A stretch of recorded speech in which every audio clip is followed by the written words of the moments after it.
Okay.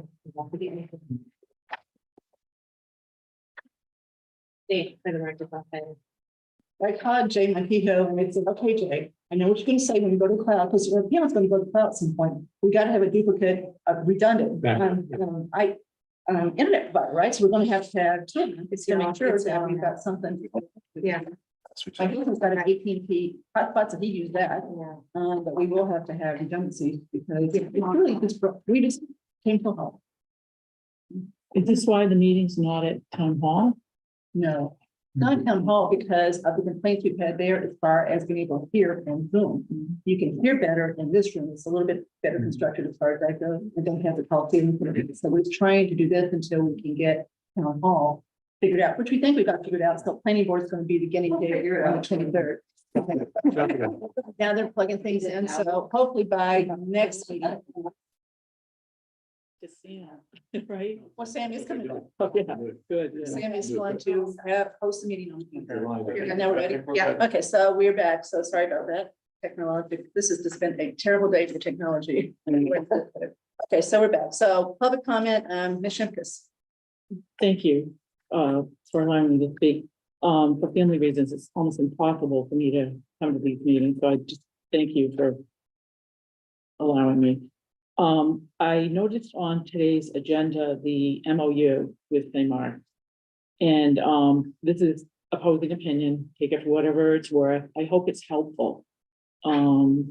Anyway, I'm categorizing my comments as the manner, purpose, and meaning.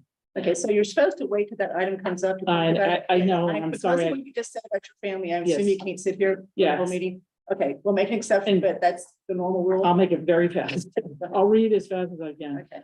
So under manner, again, just I'm echoing comments that I had made earlier about residents raising concern, public concern and business questions. We're not the enemy. And I'm just hoping, you know, you listen carefully. I myself am disappointed in the lack of clarity and transparency. I'd like to know who specifically signed off on major monies spent to date. Some person authorized checks and payment. And didn't anyone notice that the entire town road budget for the year had been depleted? And if not, what kind of mismanagement and lack of monetary oversight is it? Where is the accountability? That's the most important question. And what is to prevent this kind of mismanagement from happening again tomorrow? All things begin and end with the law. Begin and end with the law. I'm wondering if the MOU is illegal in a number of important respects and have major legal shortcomings.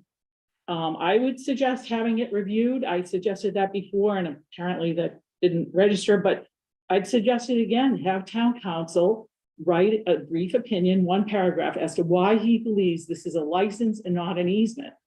Okay, that's very important. Difference to distinguish.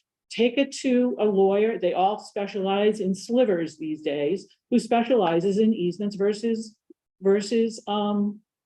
licenses. I can tell you from what I have seen and read, it is not valid. You do not have a valid license, and I'm trying to be helpful here. Have town council write one paragraph, have it reviewed by someone who specializes in easements versus license. Why is it important? It's legal authority. Do you have it or not? Purpose. Now, I'm trying to make sure I have this right. You're conveying a public road that's owned by the taxpayers to a private entity, a private owner, for a few parking spaces. That's what you're doing. It's the oldest road in town. It may well be an Indian trail. This can be confirmed by the historical commission, who should know this, but why not, hand over the Declaration of Independence at the same time on the Magna Carta? No is the short answer from this taxpayer and voter.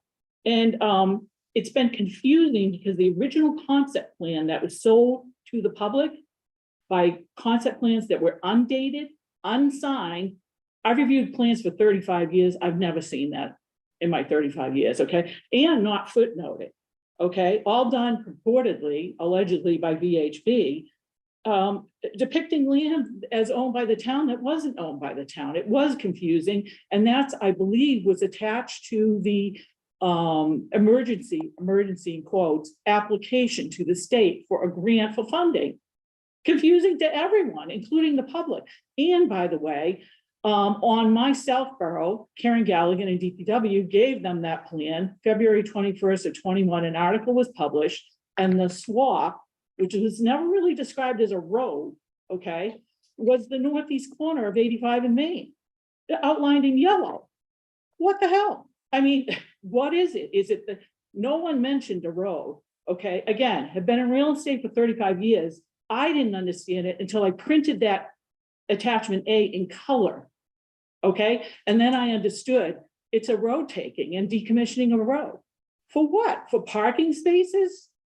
No, okay? If they want parking, they can come before the town, cut off a piece of the athletic field, easily done, okay? And do diagonal parking, and then they have their parking. Or they can take the northeast, the north and the end of the triangle and try to do the same, but you have to have MassDOT approval. You can't dump traffic out on Route 85. It's a state road. Okay, so this is over 3 minutes. Okay. We just can't respond right now because this is not where we are on the agenda. Yeah. If you want to call me this week, Okay. I'll be happy to talk to you about each one of your points in more detail. I think we could have a good conversation. We're not going to talk about much of what you mentioned tonight. We're going to talk about the draft agreement we've got on our agenda, but I'd be happy to talk to you about each one of your points if you want to give me a call. Well, we're talking about big R and little r. Remember that? Nonsense, legal nonsense. I'd like to add a couple R's, ridiculous and remit. They're not paying for it. So if you want to see that at town meeting, just withholding, because you have to have legal cover to pull this kind of ridiculous nonsense. I mean, this Mission, it's enough. Yeah. Okay, it's well over 3 minutes. Yeah. Okay, if you want to call me to talk about what you are talking about, I'd be happy to talk to you in detail about it. There's no value specified, by the way. There are rules. There's state laws governing this. And it's clear that you don't have the checklist of rules. Okay, so again, thank you. no value. Right, yeah. Okay, and who's doing the math, by the way? The business deal has to make some sense. We think it does. Okay. Well, we don't.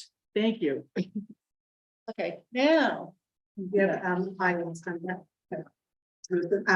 Bernstein.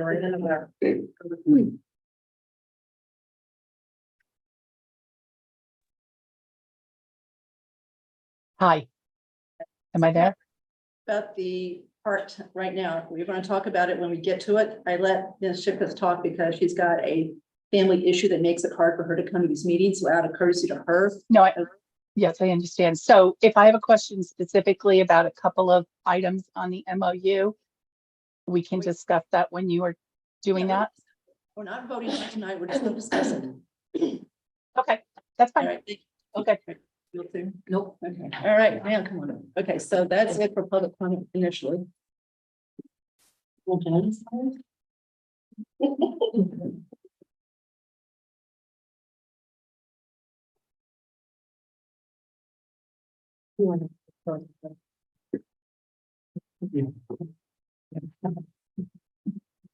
Okay, so the first item on our list is the continuing hearing for RZND. So we have done this now for 3 straight meetings.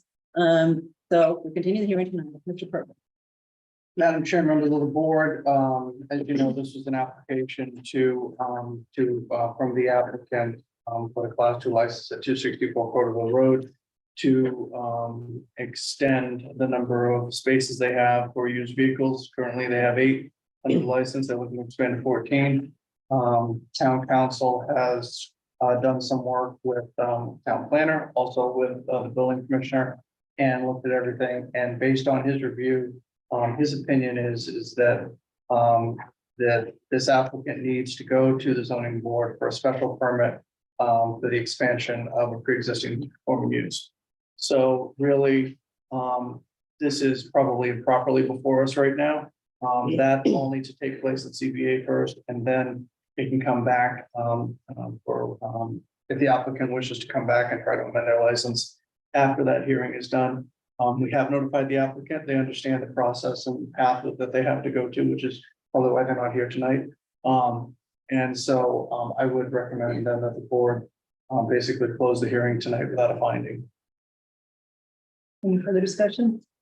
That sounds appropriate. Okay, so I'll make a motion to close the hearing for RZND Motors Not a finding.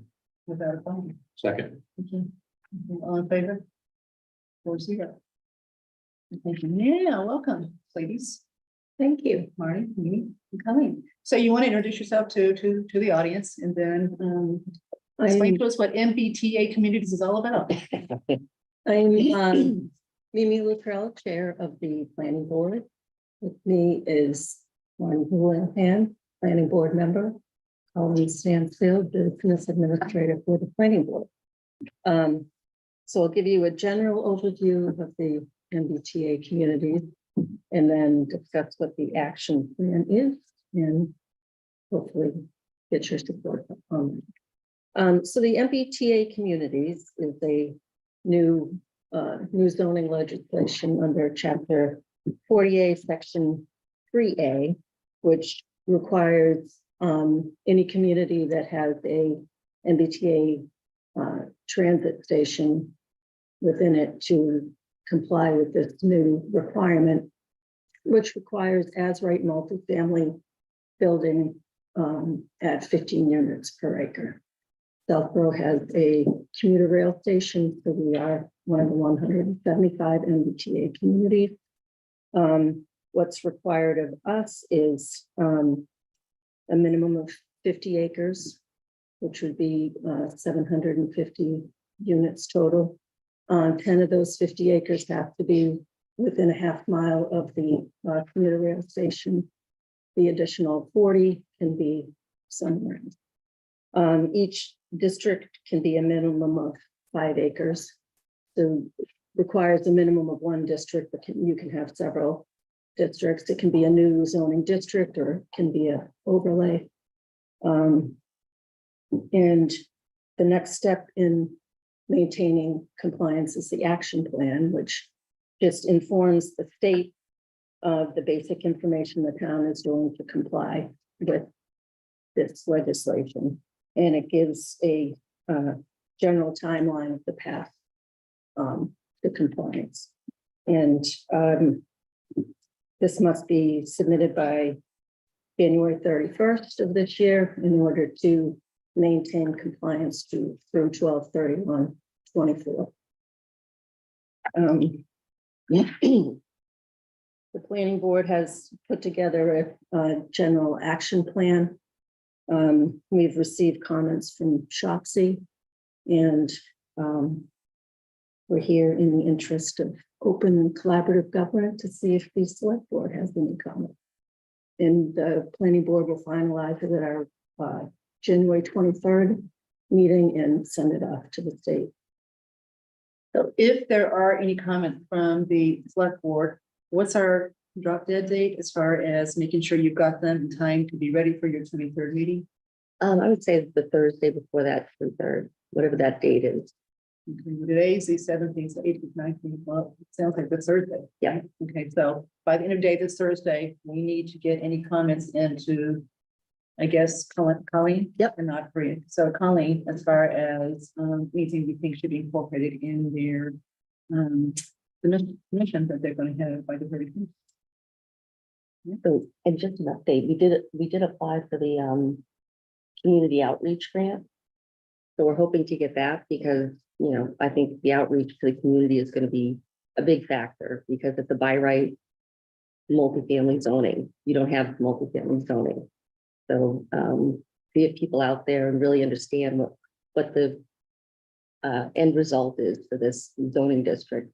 It'll be good to have a lot of meetings. You know, zoning's hard if you don't do this, you know, day to day, so I think this is good. confusing. Zoning's hard, period. It is. I told Mimi I was in the car one time recently on the radio, I think NPR, they did a segment on this in Massachusetts, and they talked about, I guess there's always communities that had missed a deadline, and they were being penalized as far as not being able to get all the grants they might have gotten otherwise. So that's what made me go, oh, we need to make sure everybody understands this, that we've got this under control. It sounds like as usual, you guys do. So is it true that this is truly in your court to kind of manage all the way through? So we can just, after what's going on? It's zoning and it's gonna be a heavy lift because as we know, it's difficult to get zoning passed. So As we it's know. gonna be a all hands on deck thing. We will definitely, it's a zoning thing, so we will take the lead, but we will be looking for input along the way. And What's our next support. deadline once we get past 12/31/24? That would be, in our action plan, we list, annual town meeting of 24. And with the hopes of having something passed then, and if it doesn't pass, we will still have a special in the fall. That's the next big deadline. We gotta wrap it all up. But, and you also applied for another grant for For the outreach. technical assistant. Yes, the technical assistance, we're already talking with Bowler Engineering. They're gonna be our technical assistant for creating the map and hopefully some of the language. And we've only had one meeting. It was really kind of just a meet and greet, really. So just to be clear, you know how time flies, right? 24 sounds like it's way away. It's just Oh, I next know. year. So you're saying by either the annual town meeting or if we have a special, you really need to have all the proposed changes to the zoning bylaws ready to be passed? I think, I think it'll end up being a new district, you know, Or an overlay. or an overlay.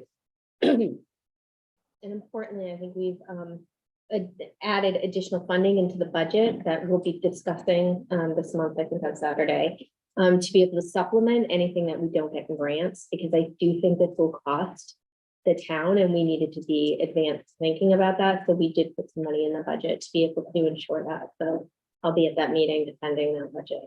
So, When and do you expect to hear about the grant application? well, we already got the 20,000 for the technical assistant. Okay. And it's the outreach. That just came out last week and we jumped right on it. So it wasn't that long, I think maybe a month before. They really want to get these things moving, and they've only had about 51 communities that have been applying for the grants that I've been applying for. Every single one of us got one, but Okay, Chelsea? Thank you. Thank you for coming tonight to talk about this. Will Bowler be helping you determine whether it should be an overlay or a new district? Is that kind of step one, or I what think, are they gonna? I think identifying where is the primary thing right now, Okay, and then how we handle it. You know, there's so much development, there's no raw land really out there that an overlay is likely. okay. And obviously there'll be different phases of what you have to do in order to get this to town meeting. So hopefully there'll be more grant funding available, for you to continue that momentum. I'm assuming we'll have to do something similar to what we did for downtown with, getting help to actually make a new Make district, the if that's what it is, or to develop Right. the overlay piece. So, thank you for all your work on this. I know this isn't something much. Thank you. Dan? Yeah, I got a few comments here. I've actually attended some of the state webinars on this thing, and I've been astonished by the lack of sympathy that the state has for what I've heard of very good cases for this thing. As you folks know, just for the public, the area is a half-mile circle around the MBTA station, which is 50 acres, and ours actually happens to have half of that land in Poplar. And other towns have similar circumstances, and there's been no recognition of that, to the best of my knowledge. I know that they put out some initial guidelines or rules initially that were extremely harsh, and then they modified that and it got better. It allowed us more latitude to put some of the housing other places. Are you aware, are there any other sort of modifications of the guidelines underway at this point? Or are they thinking about that stuff? No, Basically, they're finished modifying the stuff with what guidelines. we have now. They're stuck with, but they did, so the only thing that changed for Southborough was that only 10 acres Yeah. had to be, and that's Yeah, that's That's huge. That's a Yeah. lot better than Yeah, 50. very good. And then like smaller towns, there were a lot of big changes, Yeah. because some of those teeny little towns, 750 units, that's Yeah. like more than they have in the town. Yeah. So, yes, But we can expect no additional relaxation. I think we've seen all the relaxation orders. Although there may be a little in the acceptance of what people come up with, there may be a little bit of wiggle room in there, but as far as the guidelines, they're set. Okay. Disappointing, but believable, given what I heard state folks. But, and then there was one question in the write-up that you provided here, is that question of overlay district. And just for the record, I'm a big fan of the overall approach. I think that gives us a lot more flexibility. Why? Explain why. Because if you had something that's tied to the current zoning district, that map is fixed now. So changing the zoning district zoning map is a huge deal. There are many people who will be very concerned about that because it affects, people's property. property. They can do it. What it would make is if you put an overlay district, say right down here where the main street is, the underlying zoning stays the same with overlay. Mhm. Whereas if you just make the district, everything that was there that was legally built becomes pre-existing non-conforming. And that's an issue with property values. So much more complicated, much more difficult to communicate with the public. Yeah. And with an overlay district, you could actually create an overlay that has non-contiguous pieces to it. So you can put Exactly. so many acres near the MBTA station, and then you could have, maybe have, 50 or 100 different pieces around. Potentially, you wouldn't want to do that, but it gives you. a No lot of less than flexibility. 5 acres. That's the smallest. That's 10 different pieces. Yeah, But again, it gives you a lot more flexibility to put zoning in the right places, given the current use of the land, transportation access, water access, and all those kind of things that are going to be constrained to develop. So anyway, I, again, strong vote for the approach. one thing I forgot to mention, Sam, was a change in the guidelines was they also allow up to 10% affordable, which they wouldn't allow you to require any affordable previous. Okay, yeah, I think that. So anyway, it is challenging, but it sounds like we're off to a great start. And it's great to stay on track as long as we can. At some point, maybe, I've heard some folks from other towns claim that, it's going to be too disruptive and we'll take our chances with not getting the grant money. It'll be a better option for us. So I think that's always sort of in the background, but at least as long as we can find a reasonable solution to stay on track. The preferred approach.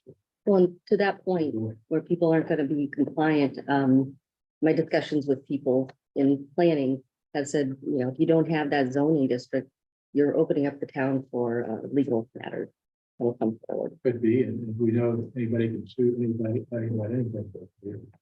But the other, to Marty's point, the cost of doing this, we're in a reasonably good place for legal support because we have a fixed price legal agreement with our town council, so that turns out to be a lot of legal work for zoning. I feel bad for them, but they will need to support us with it, so. You don't look like you feel that. Hey, thank you and keep up the good work. Thanks. So I have some questions, just taking that. We'll have to do with just finding out where things stand in terms of preparing maps. Because I remember seeing the maps that were prepared that assumed that all 50 acres needed to be, and they were kind of scary. Right? Yeah. And that prompted, I think, the letter that was joined between planning, Shopsy, and select board about it. And I actually think that, I mean, we were kind of a really outstanding example of why some of the, you know, more the flexibility should be added. So last I remember hearing of this, I remember Sarah Hawker was at a Shopsy meeting talking about she was maybe going to help if you needed help about preparing some of these alternative maps, but it sounds like you also have solar involved, so just wanted some clarity about where that stands. And then also, it would seem like one of a perfect place for some of the overlay of the overlay district would be, for example, the EMC parcel. All right, so you're It's a thinking big along the spot, same, yeah. you know, and then Yeah. it's also, that sounds very good, that maybe when you said that now up to 10% can be affordable, I mean, the town's overlay district can require as a condition of multifamily housing as of right, that 10%, up to 10%. So that helps, so that we're gonna do this, and there's some vacant areas, parcels around Route 9, that could be places where there could be denser development that you wouldn't be as much at risk of doing that and then being vulnerable to a 40B element. Right. Yeah. Well, that all sounds very encouraging. And we'll just have to stay tuned. Now, if you do have a 40B that comes in and goes into that district, that will count. Yeah. And we're pretty close. It's Yeah. 70 minutes. So the 40B would then have 25%. Yes, we just can't require it, Understood. The 40B requires, it. right? Yeah. So I don't know how that would 40B work. requires what? 25% 25%. affordable. See, I think this is a conversation we should have, because the 40B will bypass local zoning. So they wouldn't need the district. Right, but Yeah. so we just need to form the district. It doesn't really matter what happens there. But it might be interesting to have overlay district that provides incentives for apartments. Where you get full credit, stuff like that. You can't require it, but you could put a sweetener in it. That's You true. build apartments and you get more flexibility or density or something. But if you're gonna have as much density as they're trying to get here, how can you not use apartments? That's what we Right, you have to. Right. Exactly, 15 units per acre. So That's what here's they're a looking little update that Marnie will be interested in, because she's part of this call. So EMC has officially marketed the residential part of the property as a potential 40B. The marketing materials out, this Yeah. people very interesting. Right. Excuse me, Dell EMC, so, but it's out the door. So they are actively marketing that piece of it as far as potentially being 40B. And then the other comment is, select board did allocate $8,500 to Shopsy from the ARPA money, specifically in part for the MBTA communities work. So you do have, I mean, there is some help that Sarah should be able to provide you, because that's why we voted for that $8,500 in part. Well, and to your point, Sarah, we did present some of Sarah's map that she did make. Yeah. So Yeah. she is helping. Maps that show all around the train station. No, some newer ones too. Oh, We had done some new ones, Okay. yeah. And economically, she's probably left it nothing board. Encourage it.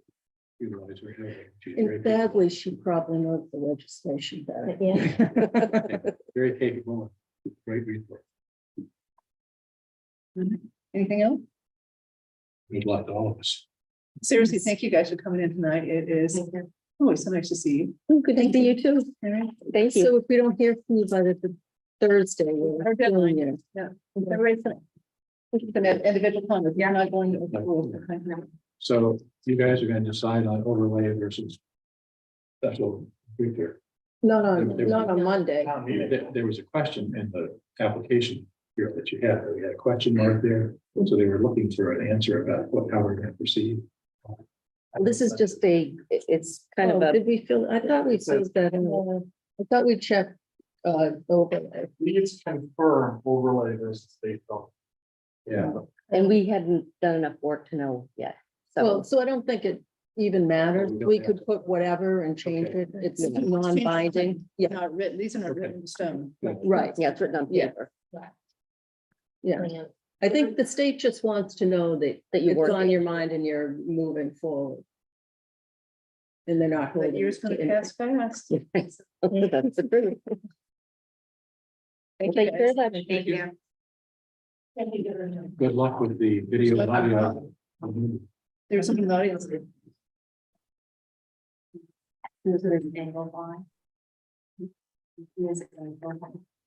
Okay, so can you bring, Hi, Hi. can you hear me? we can. Yes, so I had a question regarding this. Being a homeowner within that half-a-mile radius of the MBTA station. Can you So introduce I'm yourself? just trying- What was that? Introduce yourself first. My name is Laura Engelvaughn. I live at 198 Woodland Road. Okay, now go. Great. So as a homeowner within that half-mile radius, I guess my question is, with this new legislation that obviously, as I understand, affects zoning within which would be my neighborhood, does the legislation also require the development of multifamily units within that radius?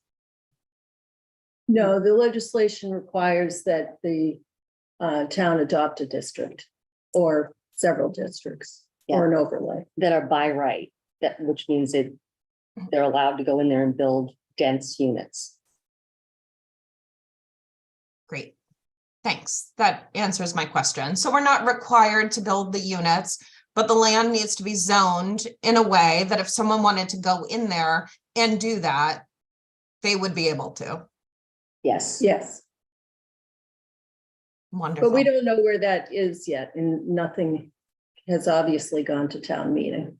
No, and again, it would still go through the proper planning board process. It wouldn't just get built. It goes through the reviews and public input.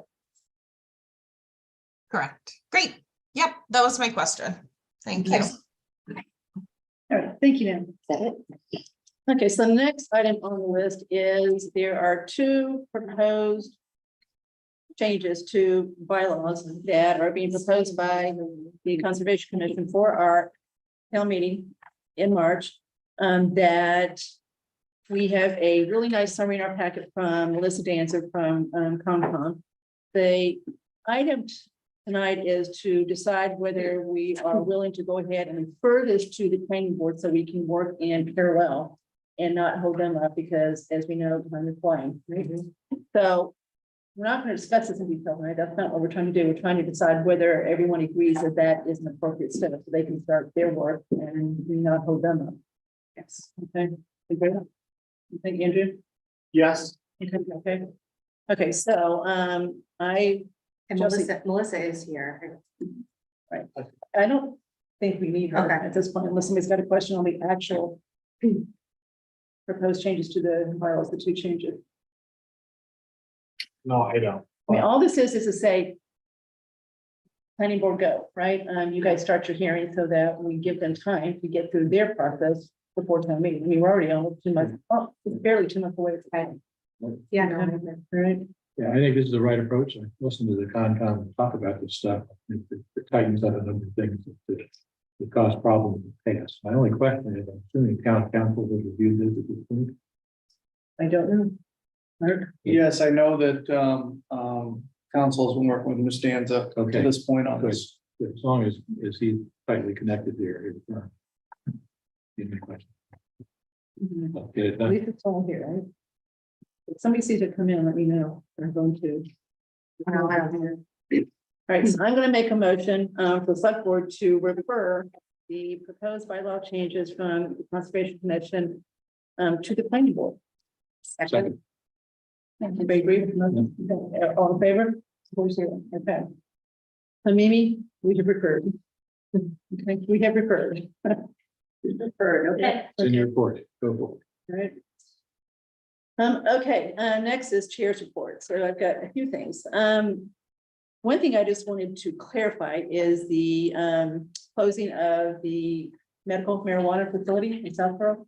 If you read Beth Milo's blog post, everything was accurate there, but she omitted something pretty big, which is after 12/31/22, even if they were still open, we were no longer going to get any payment from the community host agreement because of the law that was passed in the fall that Baker signed. And to make yours look at Senate 3096. And that basically said for medical establishments, you can't do this anymore. You can't require a facility to pay you. The only you can do is ask them to reimburse you for any expenses that they directly cause. So I talked to the person who owns the local one. Her family owns quite a few of them, and she's really she's great to talk to. She's on select board of medical. She understands it. And she said there were no expenses to reimburse for. There's nothing there. So we weren't going to get any money after 12/31/22 anyway. So the idea that we've lost money for this is incorrect. Law was going to take care of that. Now, retail are still going to get their 3% payment from the state because there is a sales tax on retail marijuana. So that goes to state, the state thing kicks back 3% of that to those sellers, but that doesn't apply to medical. There's no tax on the medical marijuana sales. So it didn't apply. So we basically were going to get nothing anyway for 12/31/22. So we haven't lost any revenue because you're moving. We've lost revenue because of the law change. So I just want to make that clear because that was not in her post. Okay, Either way. either way, yeah. So, I mean, I hate to see a business leave, but there was going to be no revenue out of this after the end of the year. Okay, next one is update on the DPW superintendent process. So things are progressing pretty well. We're going to have a executive session later on to start talking about the details of the contract that Chelsea and Andrew are working on. But so far, so good as far as that goes. Our interim is in place, and I assume everything's going okay as far as that goes. Yes. So we're in business at this point. Things are still going fine, and then things seem to be going pretty smoothly. Planning board articles. So the chair of the planning board has asked us to make sure that we review the current planning board articles that are on the warrant, which are the tree article and the scenic road article from last town meeting, to make sure that we give them any comments in a manner so that they can, if they deem to make any changes on them, they can get them to the printer so that they don't have to go to town meeting and ask for amendments right off the bat like they've had to do in the past. So I said we would absolutely accommodate that. We're going to the printer on February 28th. 28th, you'll sign the final warrant, so hopefully on the 1st, we'll be sending that to the printer. And so we should definitely have planning board and soon. We've got 2 meetings scheduled in February. My guess is we're going to 3 before it's over with, but we should probably have them in on the 7th to review this. They have made changes that seem to have listened to some of the comments made at the last town meeting when they tabled their 2 articles. Okay. All right, Hopkinton. Water connection. Things are progressing as smoothly as I think you would want them to. The next step is select board has basically said they approve. They approve of the request we've made, all details of it, and have basically handed it over to their town manager and their DPW head to sit down with their town council, our team, and basically make sure that everything is going to go forward in the time frame that we have laid out. Okay, so remember what we're trying to do is not necessarily get the IMA signed before town meeting, but pretty much have it done, right, as far as agreed to. And just as importantly, have the article on the warrant that basically pays for the engineering audit, right? To be reimbursed by Hopkinton, but it's our way to basically bring this forward to the town. We got a chance to discuss it, people want to ask questions so that it's all fleshed out. Everybody has a chance to weigh in as far as the actual agreement, the plan. And would that be included, the appropriation for the independent review, peer Yes. review? Will that be part of the department budget, or it's a separate? Gonna be funded by free cash right now, so that when they reimburse us, it just nets. So it will not be part of any department budget. Okay, Okay. A separate article. Yep. Yeah. Yep. if granted, something like that even needs to have an article. Check. Well, this was our way to truly give the town a chance to talk about it. We didn't have to do this. We didn't do it with Ashland. Select board signed it and we were done. Never came in front of town meeting. This time, we're trying to make sure that town meeting has a chance to speak to it if they want to. Maybe they won't, I don't know. But just to remind you what the terms are. Basically, they paid for all of our capital improvements needed, so we ended up with a much better water system as far as having, one level system. Oak Hill gets a much better tank, et cetera. So it solved any problems that we think we have with the system right now. And then they also give us $1 million for future water projects. Okay, so that's the deal. That's what And they take care of all the road repairs. Yep, so forth. and not only that, it's not, they're gonna, blacktop just the site they're working on, the whole road has to be completely redone. Do we know yet what roads we're talking about? We may, if we, do, I don't know, we may Okay, If they're- I think that would be important to, talk about. yeah, for us to talk about here, and I almost think to show a visual at town meeting. Yeah. So that people know and also timeline, right, like understanding how long this is gonna take, and I'm not asking you right now, I'm just like thinking out loud on what I think we need to discuss here. So they talked about this in their most recent select board meeting. Okay, If you want to watch what they said, Okay. you'll see it that during that, one of the questions that was asked, their DPW superintendent, Don Westerling, was, is there any other alternative? He said, nope, this is it. They are going to spend about, I've heard two different numbers. So it's either $1 million to $1.6 million on a temporary fix that will help filter some of the PFAS out of their system. But he said, this is nothing but temporary. This is not going to solve the problem. Yeah. But someone asked me, well, could this solve the problem? He said, absolutely not. Well, it doesn't solve it because there is other contamination than PFAS.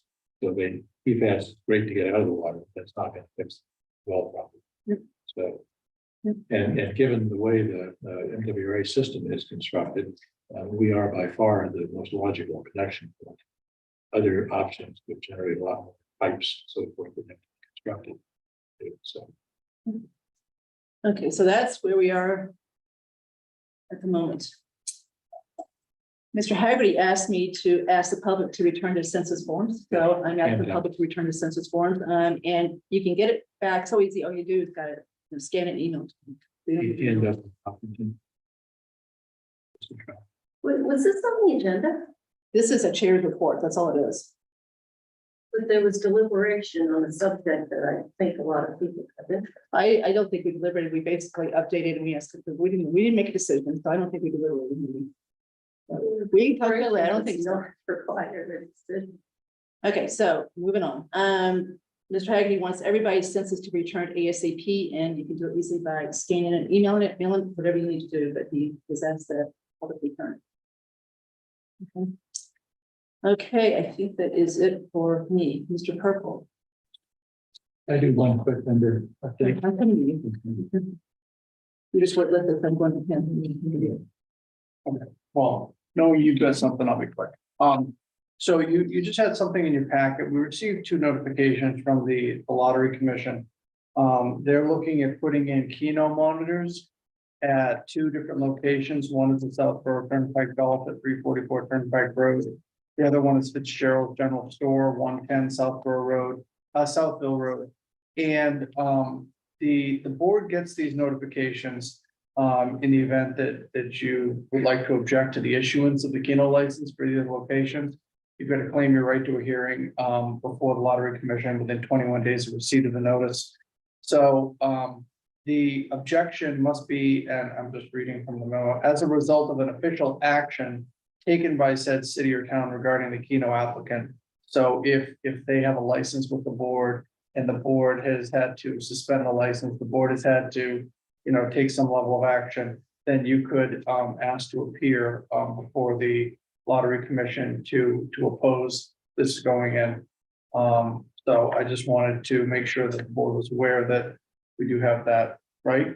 And if there is anything that you would like to do, we have 21 days. This was, these were sent on the 12th. So we have a little bit of time if you would like to entertain something. So I put that out there. I don't expect decision or comment on that tonight, but we can have further comment should the board be willing to on either of those locations. No history of violation for either of these. No history of violation from this board, but I believe that for one of the applicants, for one of the locations, there's been issues with Board of Health that I think need to be understood. Okay. And whether or not this board feels that it rises to the level that you want to ask for here. So if I did the math right, sounds like February 2nd is our date. Yes. So we're meeting on January 31st. We're gonna have, that's gonna be a full meeting, not this, the budget and how it's gonna be. So we have been to discuss if there's any. Something put on the agenda for them, if anybody wants. So if anybody's got an issue, let Mr. Purple know that you want it on the agenda. Okay. I'm not quite sure why the Board of Health has anything to do with this, but some of them. If we, put that. Okay. Is that it? That's it. Thank you. And a quick update, just to announce that I had the pleasure of attending an Eagle Scout Court of Honor for Troop 92, where they awarded the Eagle Scout Award to 5 scouts, Sean Desmond, Jackson Harris, Owen Hart, Cameron Jackson, Noah LaBelle.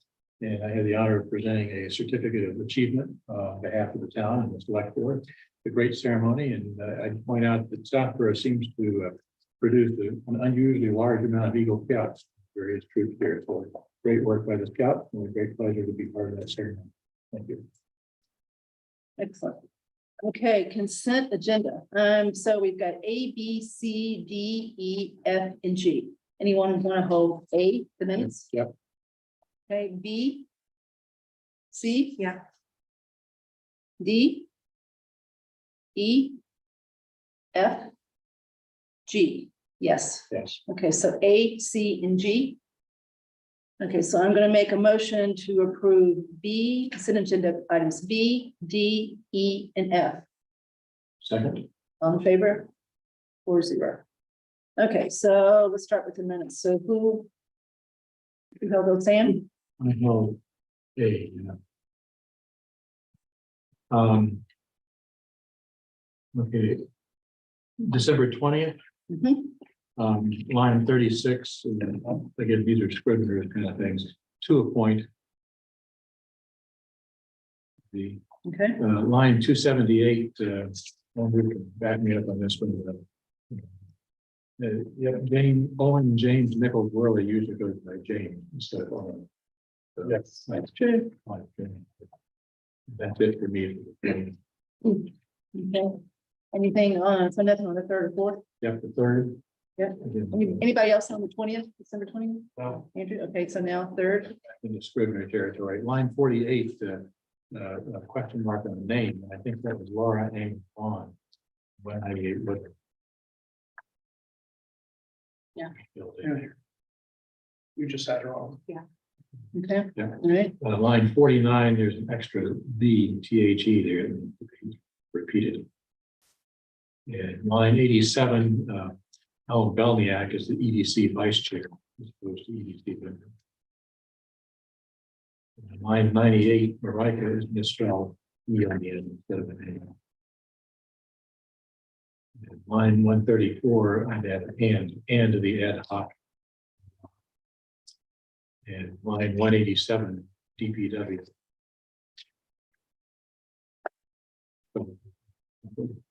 Okay. That's it for the third. Anybody else on the third? No. No. Okay, fourth. No Oh, you see, no comment on this. All right, so I'll make a motion to approve the minutes from December 20th, January 3rd, and January 4th as amended. Okay. All in favor? All right, so we're totally caught up with minutes. That's great.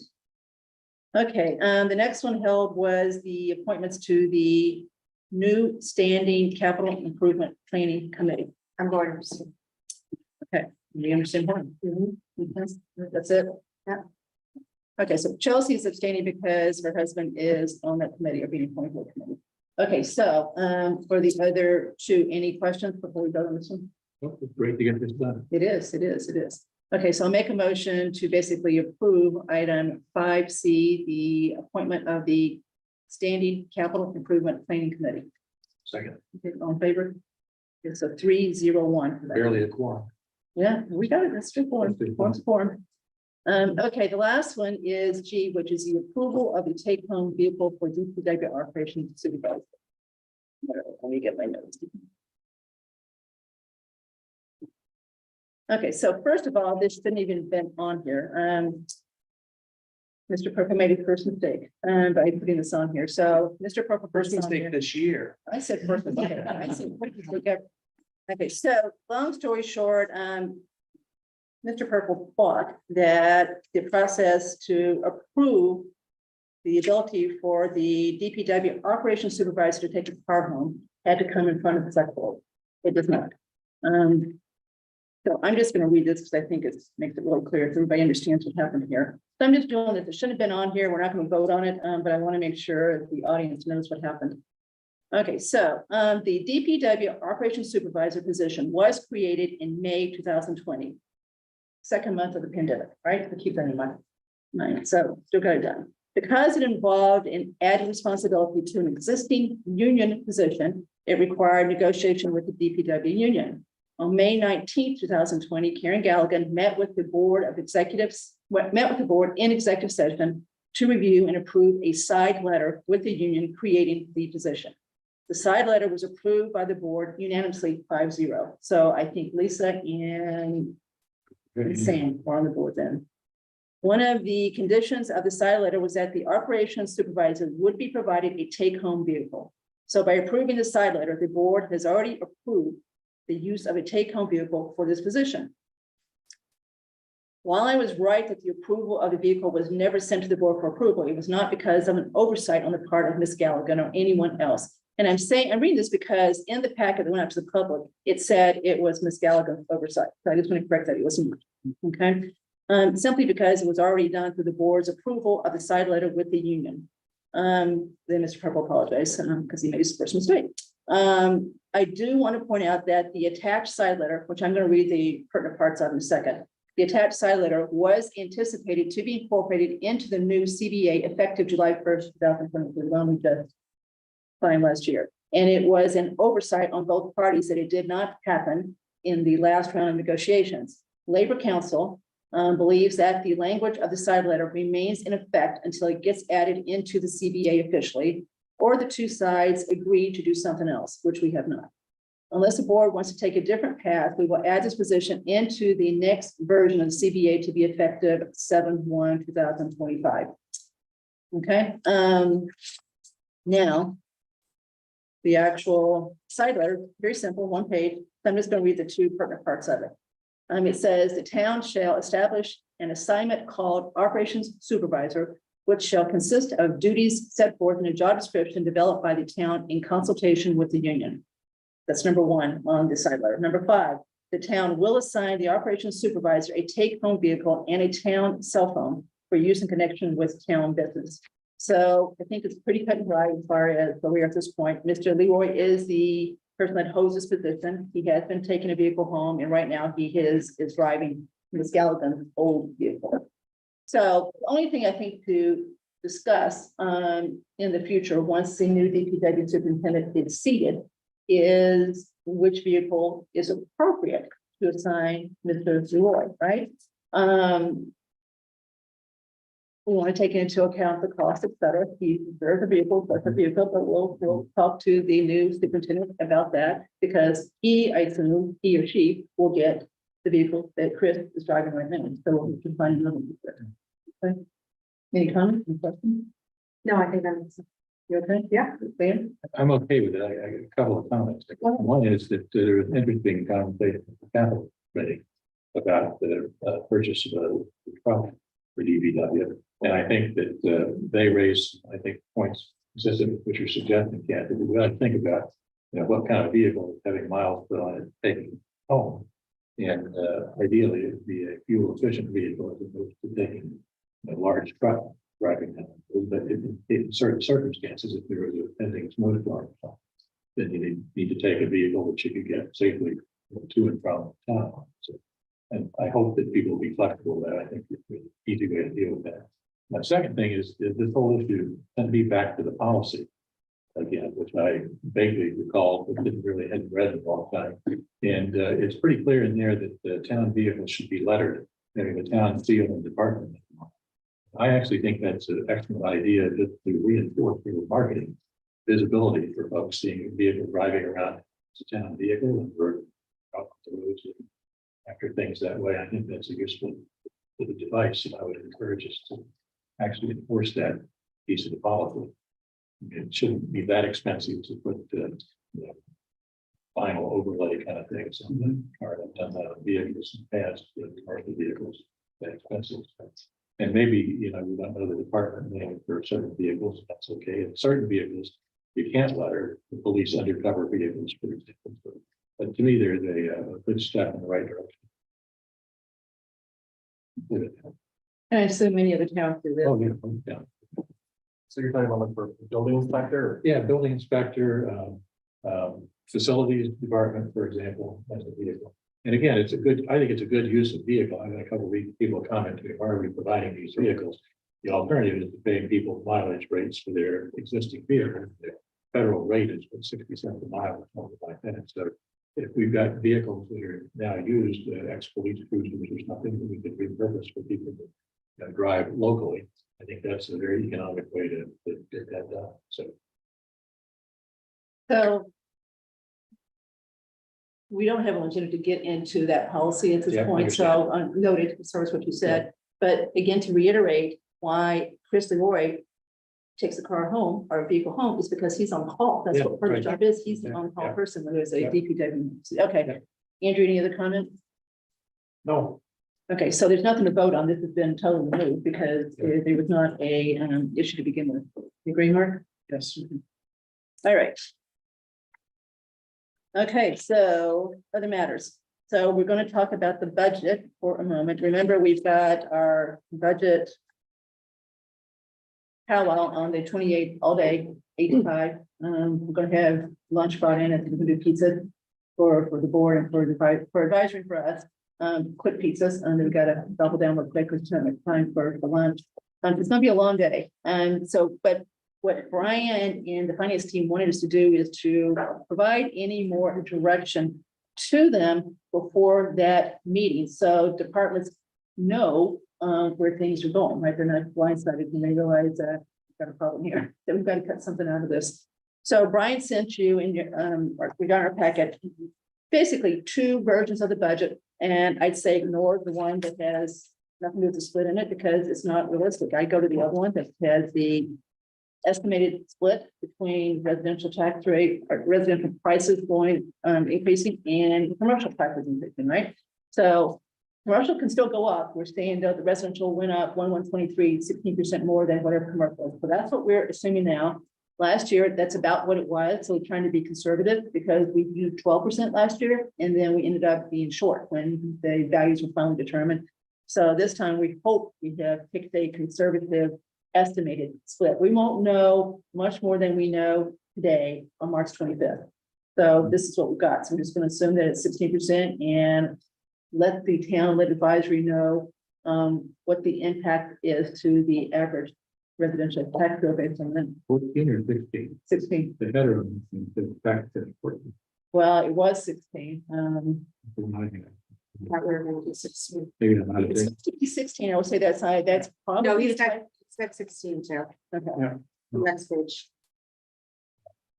Okay, so then, So you're at 8.25% with a 16% tax. Okay, so tonight, that's what we want to use is 8.25. That's where we are right now, year over year, which is huge, right? And decide whether we want to instruct the town finance committee to go back to departments, to go back and look at this, to do other things, to try to, before the 28th, bring this down further, so we kind of know so we know where we are on the 28th. And then we're going to meet on the 31st, and we're going to digest everything that we learned on the 28th. I just think it's too long a day. Just try to stay later, after very late, it's 5:30, and talk about this. We've been there all day Saturday, so being prudent to go to 31st. That was going to be originally a special meeting just for that, but it's now blocking until we're going to have a full meeting on the 31st. Okay.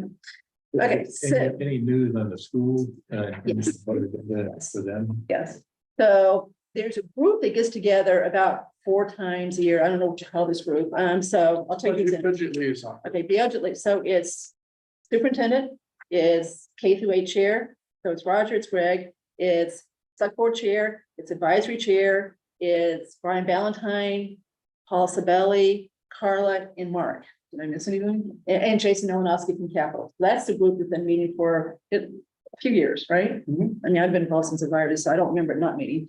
And the main purpose is really just to kind of see where the budget's going. So this past meeting we focused on 2 things. We focused on the Algonquin proposed capital project, and we focused on the school budgets, both of them, because Greg was there, you know, he could speak to both Algonquin and speak to K through 8, and he did.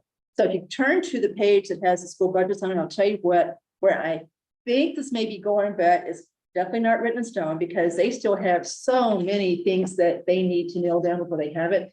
They don't know, we don't know what the governor's budget looks like yet, right? So we don't know what local aid looks like, and that's a big part of some of the things that are determined. They've got to understand what they're going to get for special ed. That's a huge number in their budget. So they've got a lot of wild cards. So he said the following very tenuously. He said what he thinks they may end up with, which is a little bit lower than what we've got here, is 4% on Algonquin. Right now we've got 4.5. And 3.5 for K through 8. Right now we've got, I think, 3.99. So it comes down a little, but a little bit on a big number helps.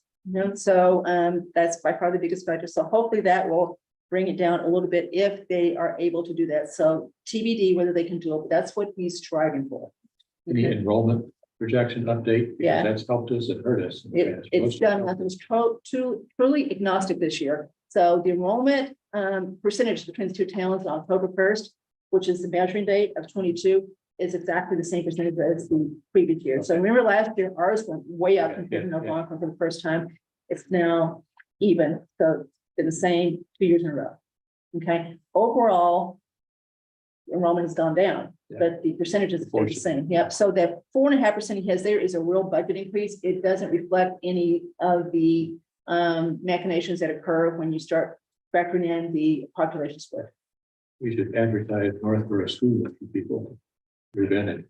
Increase the population. Help us. Okay, so you can do that. Yeah, I'm sure they'll appreciate that.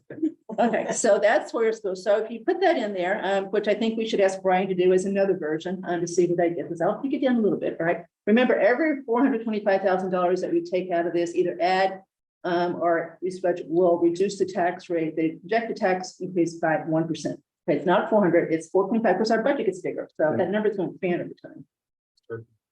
425. 425, Equals 1%. Yeah. So we want 8 to go to 7. We've got to either increase revenue.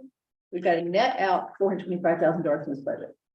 Do you know if the 16% version at 8.25 includes the new hours across the It board? does not. So if you look, I So asked him to it ties- take it out completely. It ties to the 2.53. Yeah. So he's taking it out completely. So this is Or really important for everybody 2.73. to hear. This is without any new hours in there. Okay, so no fire deputy, no EDC hours, no council and aging, no senior center hours. So they're all been taken out as far as what you're looking at right here. So anything we add back is going to increase this further. It's not, so there's nothing to take out. It's already been taken out. And what is what is this budget offset for 1.5, do you know? Yes, I do. know. Okay. Okay, so I'll explain it in a second. I have one thought. Is You got the answer to that. Too. Okay. Okay, so that related to the? I'll admit. simply, Eversource is responsible for some repairs on Parkwell Road. They want us to do it. They're just gonna pay us for it. So I'll get to how that's gonna work in a second. So it's really a nothing item. We're gonna get reimbursed, but because the way we get reimbursed and where they have to put it, they've got to show it this way. So that is really net zero, as far as the budget impact. If it's a net zero. Does that affect these numbers, Well, or I'll does talk about it it go in up? a second, okay, so, let's start with, let me just start with what I would like to see done to this before we get to the 28th and see if you guys agree or disagree, see what else you have to add to it. Okay, I'm looking at you. Right? Okay, so let's start with revenue, right? So let's focus on that first. If you take a look at the total revenue line, it looks like we're only going up 1.1%. Then you go down to the total expenditures line, we're going up 4.3%, right? So there's a mismatch there, and you've probably heard me say ad nauseum, we've got to keep the other revenue besides real estate taxes going up at the same rate that the budget goes up, or else you're going to cause real estate levy to go up higher because it's got to absorb that difference, right? So you want the other stuff to go up if you can. Some of the stuff we can't control. We can't control what the state's going to do as far as local aid. It is what it is. They've got it flat here. We should get some money out of that. And we should know before town meeting, at least what the governor's going to propose. Legislature won't vote on it until May and June, but we at least know what the new governor will propose for that. State is truly awash in money, as Chelsea and I heard from our representative last week. Jim Governor goes, the state's awash in money, go, talk to them. And this is, for example, if you call it a refund, 62 at the end. okay. Yeah, that's not gonna happen again. That 21 was a banner year for income taxes. It didn't happen in 22, it went the other way.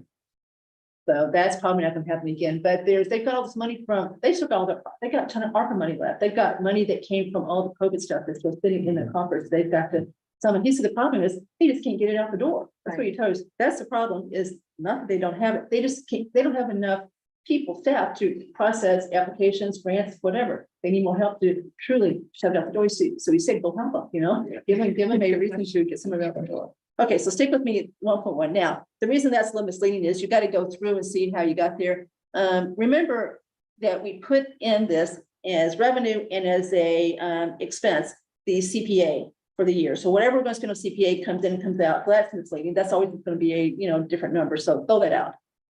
It is what it is. It doesn't affect the budget. It's all paid for through what's in the CPA at this point.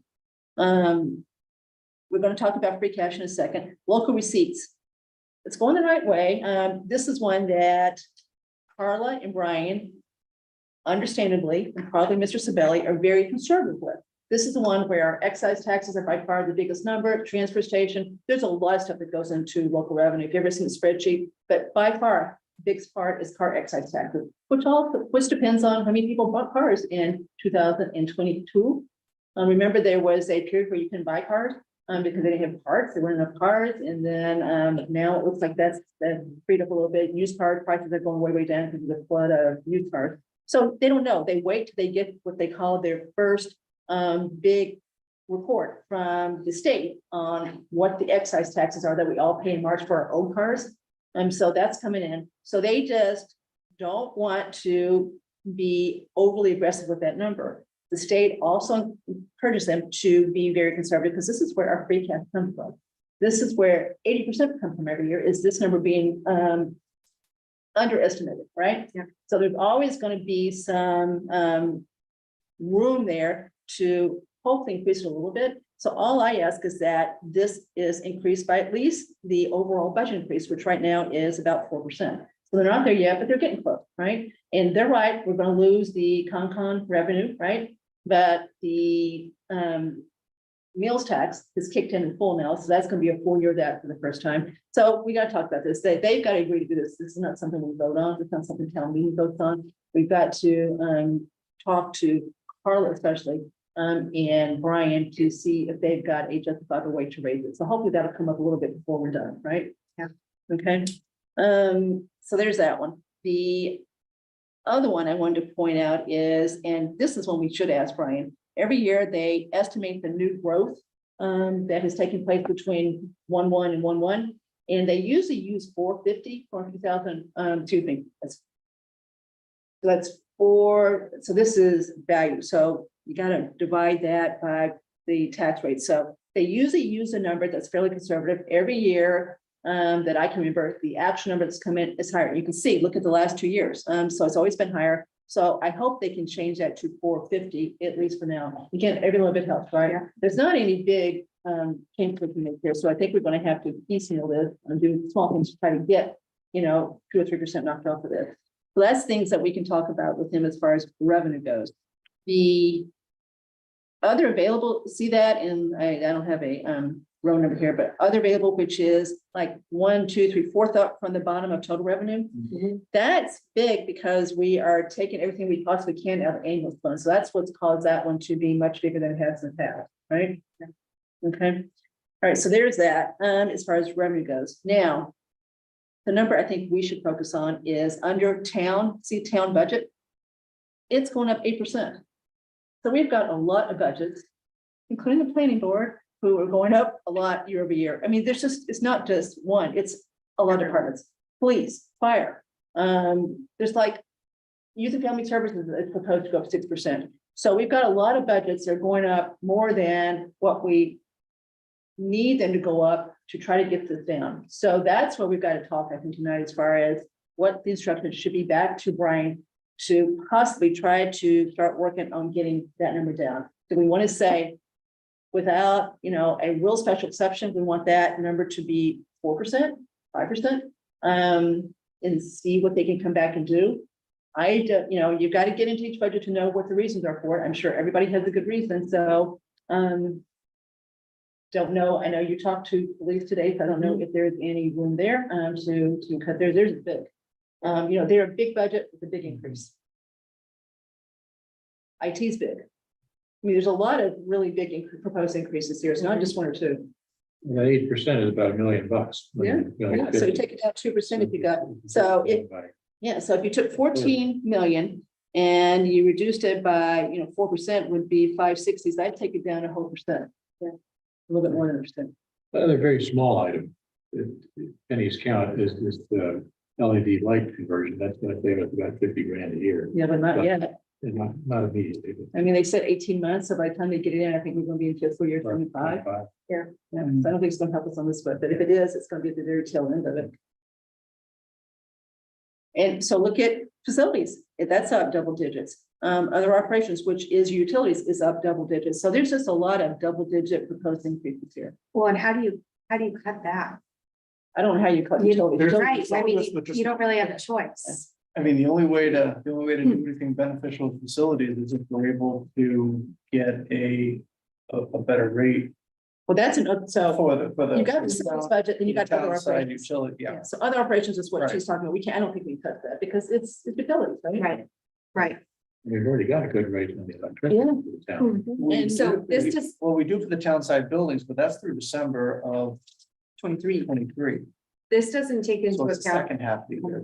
I'm sorry. this doesn't take into account, any ARPA offset yet? No, Right. so we'll get to that. We Okay. have some money there. I mean, I want to do that last, Yeah. right? Like, I Because really if we think, just apply to get budgets, it's gonna bounce back up the next year. That's why you guys. I know. careful about doing this. I think that You get $1 this, million worth of capital more than you. Well, did we're gonna the get to year capital. before, so, We're yeah. gonna get to capital. I think overall, this needs to be less than 5% with the shift. That's kind of where I'm at. So basically 2.5 increase Yeah, that's exactly what you're saying. before the shift. Yeah. Which is really hard to do. So Yeah. I had like 6 in my mind. Okay. I think But it's 6 I would too. I prefer 5, right? I just don't know if we can get there, Chelsea, without doing something drastic. What we can't do is defer things. Remember I agree. years ago when we went through the exercise to the 2% budgets, right? So people just defer things next year. We don't want deferrals. We want real cuts that are lasting, right? So if you can truly find a way to get something out of your budget that's lasting, which is really hard to do when the budgets are just mostly people. There's just not a lot to cut. So we're giving Brian a really Yes. impossible job here. Okay, I guess with everything that's in the budgets, all the new stuff, what do we really need to do? And when you say new stuff, you're talking about people? No, I'm talking about like, I don't really want to pick on anyone. So I'm trying to think of something that's like agnostic. Okay. It's not coming to me, so I'm gonna make it up. Board of Health needs some software system for tracking people with flu vaccinations. We're not doing that. I'm just making it up. Just be making that one up, okay. So do we need it? No. Have we survived without it for the last 40 years that we've given flu vaccines? Yeah. Would it make it a lot easier to track people? Yeah. Do we need it? No. Would it be nice to have it within the next 3 years? Yeah. Okay. Then maybe we don't need it this year. We probably just answered your own question, I think, on that one. No, but so that was all I could think about off the top of my I know. head. But that's what I'm saying. I think there's some asks in these budgets that maybe aren't as cut and dry as that one, but do we need it? Do we need it for this year? I could, like, looking at it, I think we're getting hammered on the ship. We are. And I hope this is the last year that that's gonna happen. And so can we just survive one more year and really see where we're gonna come out next year? Because we cannot go with an 8% increase. I agree. Yeah. So I was gonna say the same thing. 1/1/24, one would think at least right now, it's gonna look a lot different than 1/1/22, Yeah. 1/1/23 as far as house price increases year over year, right? They Yeah. clearly, the market's clearly slowed down, right? If you just anecdotal look at what my Southborough publishes as far as house sales, you'll see last week, I don't think anything closed, right? And, you know, for a while, I kept watching to see what the asking price was and sell price, right? And they were almost every single time above, right? Yeah. Every once in a while you saw one close, but they were just, I mean, some cases substantially above, right? That seems to have really changed. So one would think that us assuming that this really is a 2-year problem, not a 3-year problem, is probably not unreasonable, at least today, with what we know, right? And to Chelsea's point, I think a dimension here is for a particular budget item, the time sensitivity. Is this something that's critical to do now versus can we survive for another year Right. or longer? And so things settle down and we have just a normal split and it doesn't change so that whatever the budget increase is, that's what your tax increase is. Another thought is for those departments who maybe have something that could come up that they're budgeting for and they're being conservative, that, you know, it could happen. You know, working with advisory on being aware of those if we end up cutting it so that they do have a mechanism. If it comes up, we want to pay for it, right? And we want them to go ahead and do it. I'm just thinking like, you know, going through the dispatch budget, there's, you know, we've added a 5th dispatcher. We haven't been able to have 5 on at a time. Like, what does the part-time and overtime look like, right?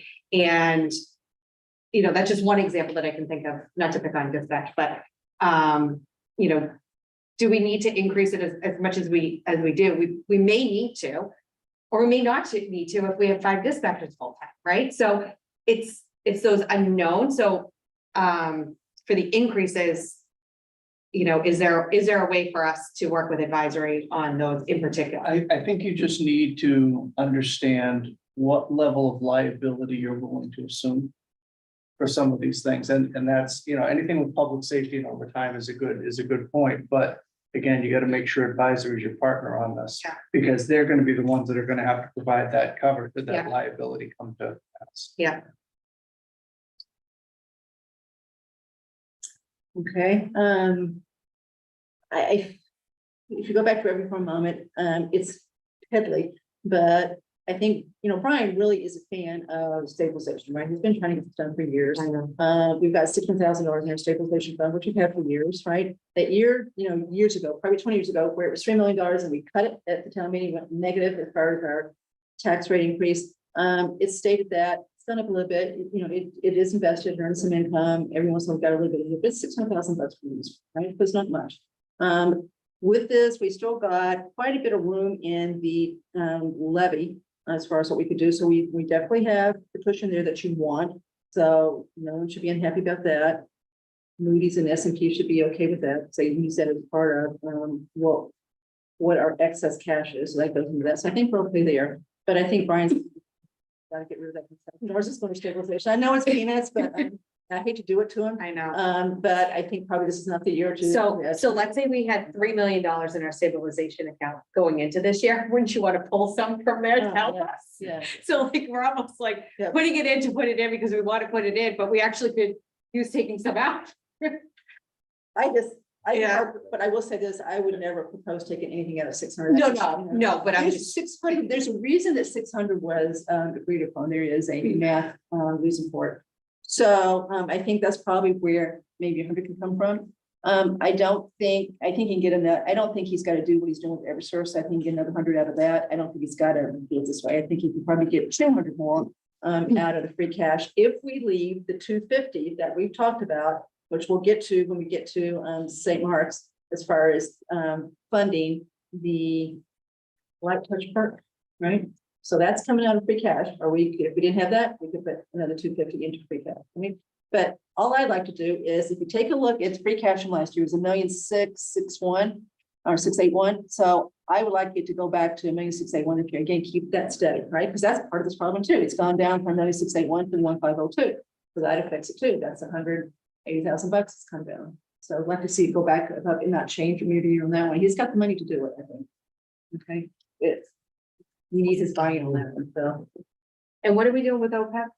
Okay, so OPEB, he's already changed his too, so I asked him to take, they wanted Mark, for good reason, and Brian wanted to increase the OPEB contribution from 250 to 400. Because the Algonquin settlement is now paid in full, right? Yeah. So he wanted to take that $200,000 and not let it bleed back into the budget. Instead, put it towards something else that is important to start saving for. So that was the intention behind increasing that from 250 to 400. There's nothing actually telling us to do that.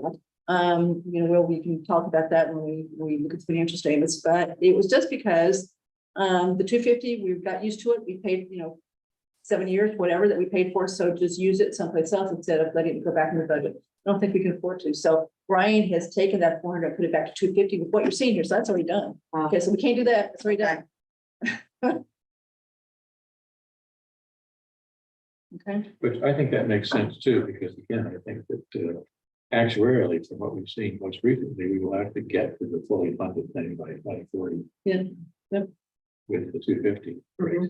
Except that the market went down so much in 22. I'm not sure that's still going to, there was no place to hide in 22. So it affected bonds and stuff. And So we'll see if they, Yeah. yeah, so we'll see if they've had to pay that because the market, so all 122. Okay, so that's already in here, guys, so we can't process that. So everything I can think of that I thought you guys would, I would have to do as far as seeing this. So I didn't leave you a lot of Do other things to do. do you think that the 14% shift for this year might be? Okay, but I'm looking at the numbers here. Report. Yeah. Which 7.96. I mean, one thing I'm struck by is how the average house value under that is up in the 915. Okay, so for FY22, right, it was like in the high sixes. So just pretty striking. Yeah. In 2 fiscal years, the average assessed home value could go from a little under 700 to over $900,000. But So do you think that? I think you just said the This- number wrong. Did you say, so it's 803 to 903, not 603 to 903? I'm looking at 950. Average house value. Yeah. I am too. That's So that to me 23, is an 8, not a 24. 6. And I know it's not 6. So the one I'm looking at is 803 to 903 That's the 23 number, 24 number. is 903. 903. Yeah, but I thought Andrew said 603, so I'm trying to, No, what would be, I remember in the back of my head that the average, if you look at this rev cap from a couple of budget cycles ago, that between FY22 and FY23, this is just a historical point, it doesn't really matter much, but the increase went up above $100,000 and that the average. I agree. So it is, I agree with you. Everyone seems to be assuming that that's not going to happen yet the next for between FY24 and FY25. That's what we just said. So remember, your values are due on January first, right? So 1/1/21 to 1/1/22 was huge. That's one we saw last year, right? So that was, I don't have the numbers to talk, but that was like 692 to 803. Okay, so that we've already done that one. Okay, Okay. now we're talking about going from 1/1/22 to 1/1/23. We don't know the 1/1/23 number, but he is projecting that to be 903. So it's huge. We're saying the average, and this is median. So, no, excuse me, this is average. So this is literally adding up all the values of houses divided by the number of houses. So this is just a mean, right? Is now $903,000 as of 1/23. Average. So. No, it's amazing. Okay. Okay, so now. Mr. Sabelli this is not coming from him. The market did slow down toward the end of 22, November, December, it did start, because that's when interest rates were going up, right? They started raising the rates, mortgage rates were going up, so it did slow down. But he doesn't think it slowed down enough to not use the 16%. He just, as of last year, but we used 12 and again 16, he thinks we've got to use 16 all the way through town meeting, and then if he's a little bit high, good for us, it's going to be a smaller tax increase. Yeah. But we've got to assume that for now, because we won't know anymore on March 25th. The opportunity for fee increases that we haven't pursued. Well, even if you do that, so you get back that local revenue pot, that don't mean we get enough to go say, you got to get Carlin and Brian to agree to raise that local revenue pot. So we should always do that, right? But it probably won't help us I here. don't think there's a lot there. We've beaten that one pretty hard, I think, historically. Okay, so let's turn to capital. Let's talk about capital and see if there's anything on it that anyone would like to see taken off for fiscal year 24. Ambulance fund, that's not going to affect anything because it's being paid for by ambulance fund. So the things that would affect the budget would be the ones that are coming out of the general fund.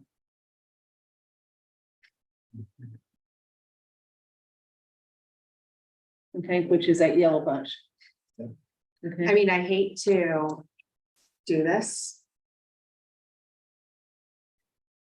But sidewalk maintenance, I mean, That's what I circled. gosh, like, Yeah, I know. I really don't want to take it out, but we do have ARPA. We do. money for that. Yes, we know we've So, got Are we 74,000. are we better off with the time restriction that we need to do, use the ARPA money to focus on using that for sidewalk maintenance first? Rather than having this go into a account or an article that can, Be carried over. yeah, I really hate to cut it, because everybody wants sidewalks. We're gonna be But doing this a lot of is sidewalks. right? The 704 in ARPA is supposed to be for new sidewalks, Okay, right? well, that's But look, true. I circled the same thing. That's the only thing I can figure out that we could take out, because we had, this would be, we know we want it, we keep taking it out because we can. So that's the only thing I see on here that is worthwhile. Does that Take it out. mean- that Now. mean Zero. Now, one thing that will be done between now and March 25th, I will be meeting with the school, right?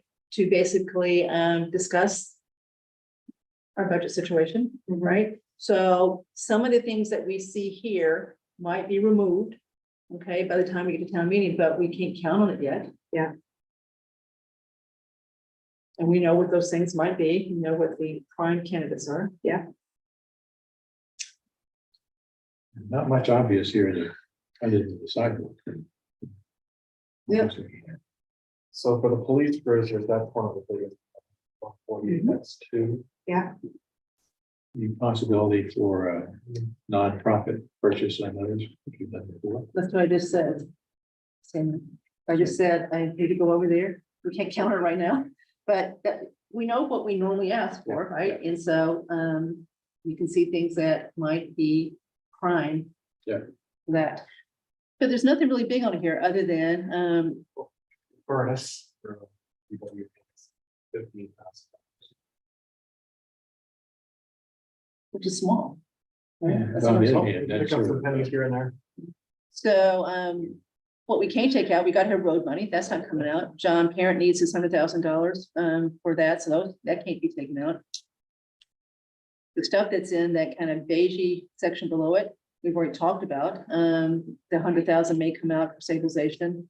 We're gonna meet with SAP, so that's just to affect the recent compensation study they did. So I don't see anything there we can take out. Mark, do we have, backup? You don't need to answer this right now, but just thinking through the sick and vacation time fund, have we validated it? Yes. That's, okay, That number actually has come down. okay. Okay, so we need what here's what you're saying. Yes. Okay.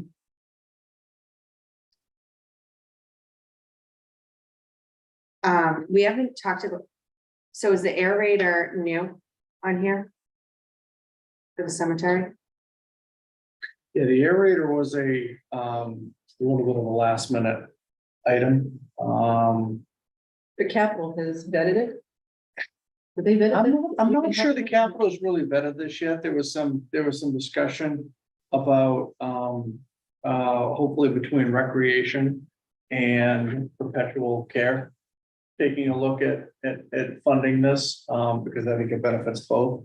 However, and Mr. Valentine could speak more accurately to it, but I think that they have declined to put money into this at this point, so. As far as the trust fund, Brian has said no, the trust fund. Well, the trust fund committee talked about it and concluded that, in fact, their last cemetery used in refuse. Yeah. For it, so they declined. They won't pay for So they're it passing, yeah, so I think they're passing, on the whole thing. yeah. That was what they decided.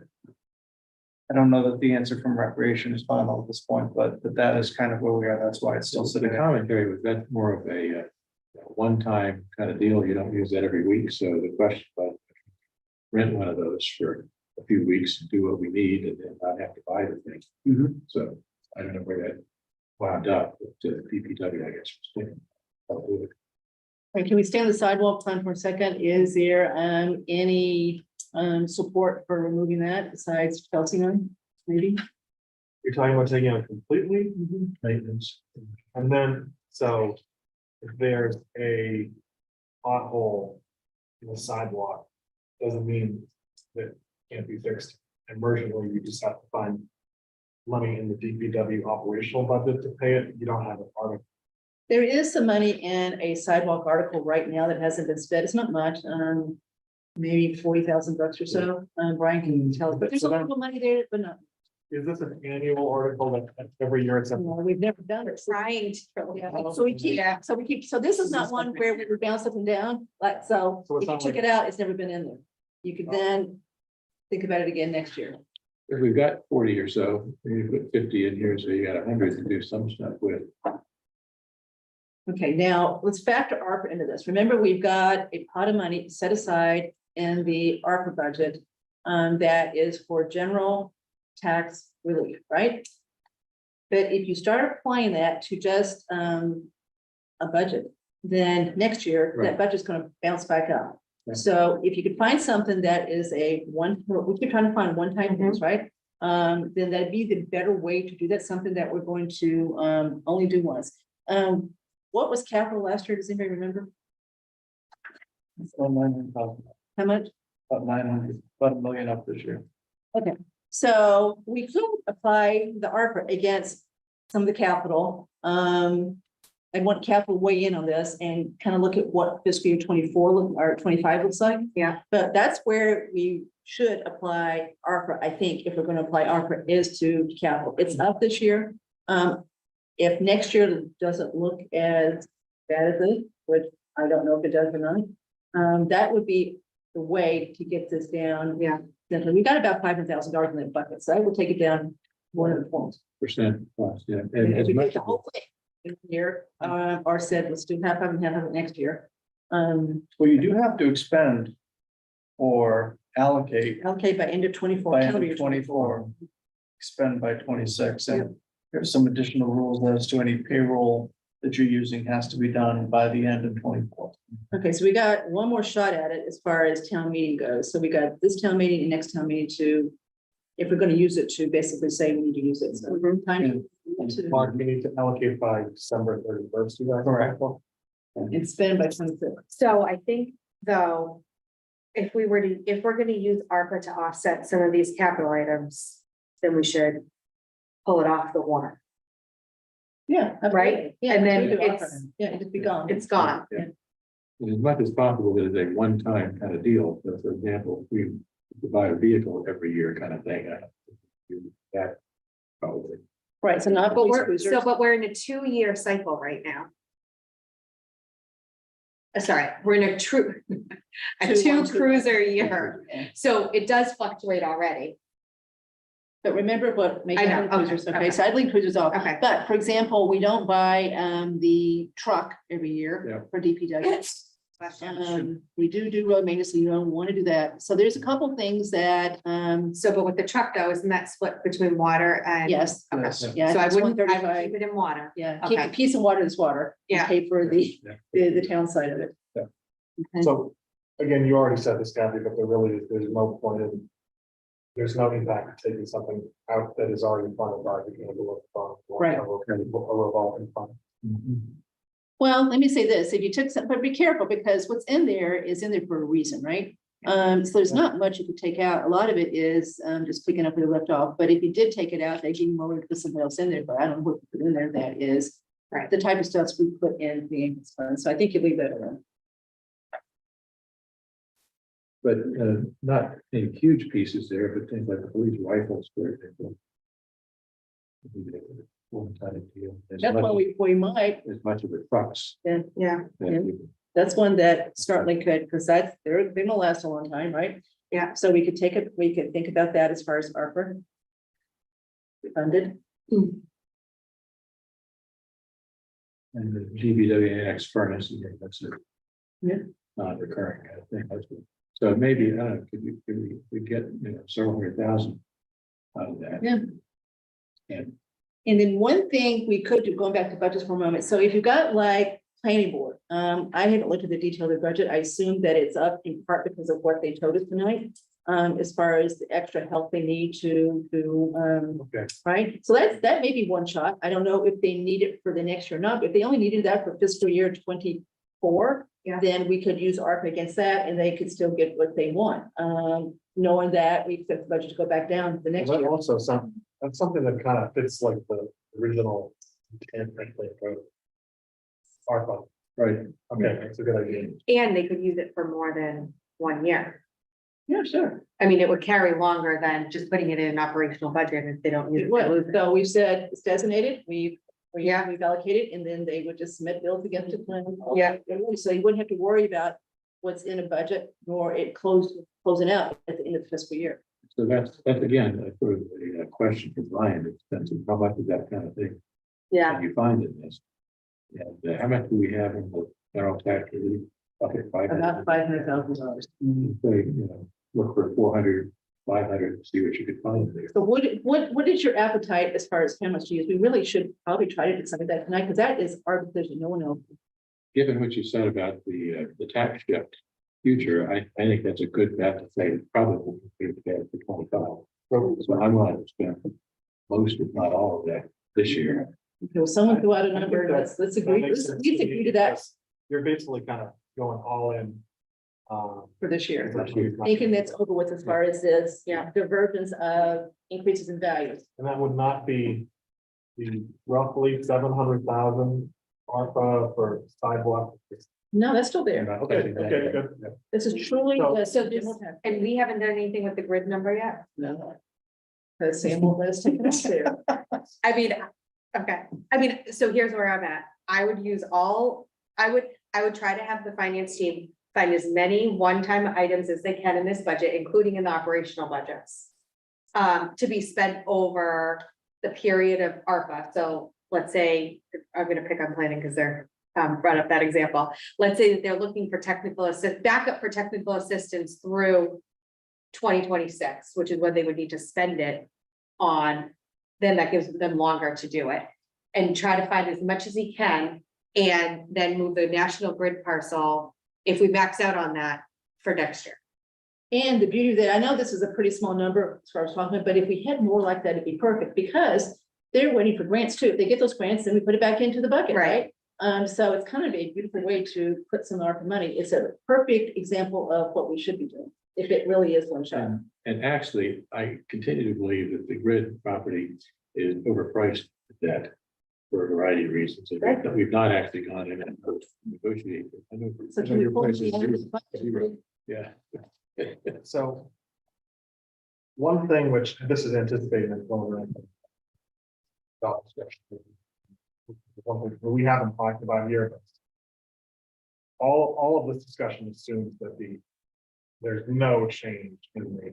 Yeah, so if we're gonna get the EDC coordinator funded, if we're going to add the 8 hours for council on aging, if we're going to fund the deputy chief here, we kind of get this down. The 8 additional hours, council on aging, wasn't that? There was a grant that helped. It's for this year with the grant, Oh, Yeah. but they want it to be in the budget for fiscal year 24.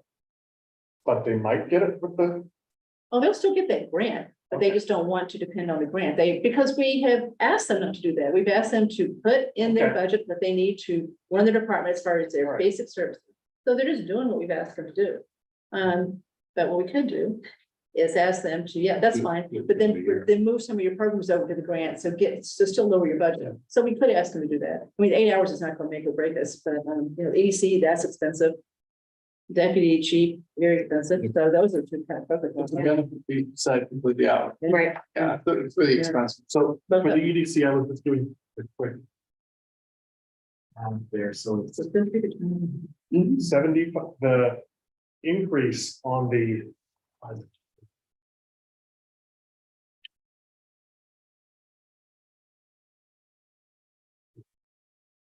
$75,600 is in there, right? The increase over 28,002 is 47,362. And then what would you say for? what benefits? Another 30, another 30. Multiply 1.3 is 61,005. Pretty good number. Yes, it is. I'm looking at the same numbers you are. But again, that one for me at least is gonna hopefully generate multiples of that. I agree. in terms of Other things that we would have spent. I think there is, I know you're doubtful. I think Lisa is fine. It's fine with the position we're gonna talk about in a second, but she's still saying, doesn't mean I support doing this. But she's fine at least with describing the position if we do it. So to me, it's two separate things. Position we're okay with. Now, do we fund it this year? Can we do it? So I want to do this. I just don't, we gotta find a way to get the increase down so we can do it. And we're definitely not there yet. So, but I don't want to take something out of the budget to fund, like, I don't agree with taking out sidewalk maintenance to then fund an EDC position. I didn't say that. Okay, but I agree, we need to get it down for what we have. I don't see how we add new positions this year. Like, I don't. So we agreed, we weren't going to, and then we did. Because, they're all good cases, every one of them are Yeah. good cases, right? Alone. yeah. You know? Yeah, in a vacuum, I think, and that's one of the discussions we have during budgets is that, in a vacuum, everything that everybody asks for makes sense. There's generally good reason, there's good value, but it's when you put everything together. It just doesn't fit in the bucket. I'm still flexible on the positions for things that I think make good sense to do. But we haven't closed that out. We're just trying to get this down so we can have a current assumption. But let's go back to Arthur. So I make a motion that we agree, select board agrees to use up to $500,000 of the bucket called general tax relief against appropriate items in the fiscal year 24 budget. TBD, to be determined, in large part by Mr. Valentine. Second. One-time items. One-time items. Okay, right, all in favor? Okay, so that's 4-0. So that is our decision, no one else's, not advisory, not town meeting, is ours. So we've made a decision to try to use up to 500 to get this down. I'll take it down more than 1%. Okay. That was easy. Okay, so my next question is, do we want to vote to support removing the sidewalk maintenance from fiscal year 24? I'd leave something in there, Okay, so what would you propose leaving there? 50 Okay. emergency kind of thing. Because next year when we're sitting here and it's 200,000, we're gonna say, take it out again, at least if we're doing 50 Well, at every least year. maybe everywhere you live it in it. I have no idea what advisory thinks on that one. So. So I think we leave it for now, Okay, but I think when we have that 31st discussion, I think we all know that could get chopped, but maybe with Brian's exercise to try to get it between 5 and 6, he knows that we're leaning towards either reducing or Do you taking it consider out. that a new item? Never funded it Yeah. before. I do. So I think even though it's the second year, we've tried to do that in the same way, a second, year, we've really got people on board to try to do something with stabilization. And we just really don't have the ability to do it. Yeah. That's still considered something new. And so leave it for the moment, okay, just like you said, but what you said is important, so we Yeah. keep that in mind, that may be the first thing that goes. when we put in this. Okay, so next question, if we want to agree, do we want to agree on Chelsea's desired 5% as far as the final tax increase for households, for residences? With the 14% or 16? That's good. Assuming 16% as far as the difference in the two. That seems very. I think 6%. 60 is my number, yeah. I would love to do 5. I think 6 is probably more realistic, not realistic. It's gonna be hard, but I think we gotta give Brian, the charge to see if he can do it. Could say 5 is the first number. Okay, so we can, Between 5 and 6, 5 and 6. we can ask him to do 5 and 6, see what you do, what you have to do for 5, what you think could be cut to get down to 5. And what you would cut, then what you'd add back to get to 6. I just also want to throw another idea for on this topic of the EDC position. I know I'm trying to balance. There's kind of a split here on the board. Some of us want to try to do it this year, see the numbers. I think we have a consensus. We don't want to spread things out appropriately. I mean, when there was an addition, I believe, when there was an additional position Board of Health added it to bridge the gap, some of it was paid for with ARPA, right? So just throwing out there, I mean, one thing you could do is that if we were to add that position, to keep it level funded in the EDC departmental budget and then have the additional increase funded by ARPA, then that would hit the next year. There would be the same increase in fiscal year 2025, but it would hit fiscal year. The increase would be felt in that year rather than. But I don't think we have money left in the ARPA fund. Well, not in that one bucket, if we reallocate, for example, from National Grid to. I feel like we're getting tagged up on here. Sorry. Just sidewalk money, I don't think. No. We have 50 left or something at this point. We can run it out. Yeah, it's probably 150, and on the 31st, we may have another discussion too, that might add a little bit back to it too. I'd actually be okay with pulling out some of that grid. Some of it. I think we can get a better deal there. All right, so you'd be willing to be flexible as far as reducing that, right? Because this, you still go to National Grid and say, give us, I know what they said, Yeah. but doesn't mean it's now a new person. Or Give us the land, please. talk about it. Taking Yeah, but if you take, you still gotta pay fair market value, so it depends on what they think. it is. And we have to convince the appraiser it's not worth anything. Yeah. Right, it's landlocked, and whatever. Yeah. Okay, so Andrew's idea is to then use ARPA money for the first year. And remember, some of the budget, I don't want to call it tricks, we've just been passed to start somebody halfway in the year, but just it doesn't do any good the next year, then you got the full thing in there. So I don't want to do That has that. happened. Starting somebody saying that. Let me tell you, I am totally against that. I'm trying to get out of that. You have Business. stars to prove it. Steady. Unless I've raised it. So it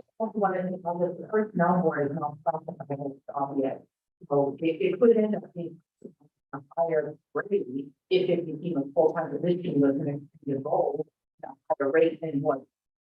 So figure that it can't be quoted with the less. There could be a delta in opening pay rate. So take 100 out of National Grid. Do that and put it into the general taxes bucket and then use, and then tell Brian that's what we want to do as far as that goes. Now, I think we need to wait on this because Lisa is going to want to weigh in on that. Yes. So I think it's unfair to make that decision. I think I've heard here. I just figured that since I had a thought on my mind before I lost, I'll throw out the idea. Yeah, that's a good one. ARPA is on the agenda for the 31st, I can already tell you. and it's for a good reason. So we can bring all that up as far as that goes. And keep in mind, as we talk on the committees, I'm just trying to get this so we kind of know how hard to push on the 28th with people, you know, what we really got to push on to try to get it. Just to be clear, I'm okay with taking $100 out of the national grid to send it toward the EDC. Okay, so you're saying, I'm not just gonna take it out, it's gotta So go. now it's a targeted approach. Yeah, I realize that there may be disagreement there. That's But wait, you already committed to moving 50,000 to go to sidewalk maintenance, did you, or no? No, I said Oh. 50,000. Reducing it to Reducing it to 250, 250. so there's. Oh, I thought you were moving 50 from red over. No. Oh, Good try, Travis. That's- So he's Stay- willing stay to, alert at home. as long as the EDC coordinator position is funded, Yeah. he's willing to fund it in part by moving 100 out of National Grid. Which I could be outvoted on. but Okay, well, that's the deal you're offering. Okay. All right, so, we'll keep They're that. both kind of economic development. All right, so I think the charge to Brian is as follows.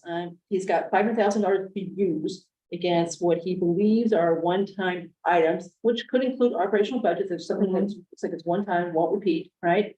To try to get the overall tax increase to houses, first of all, to 5% and then at 6%. Show us both what he thinks could be done, but he's gonna have to whack the budget to get to.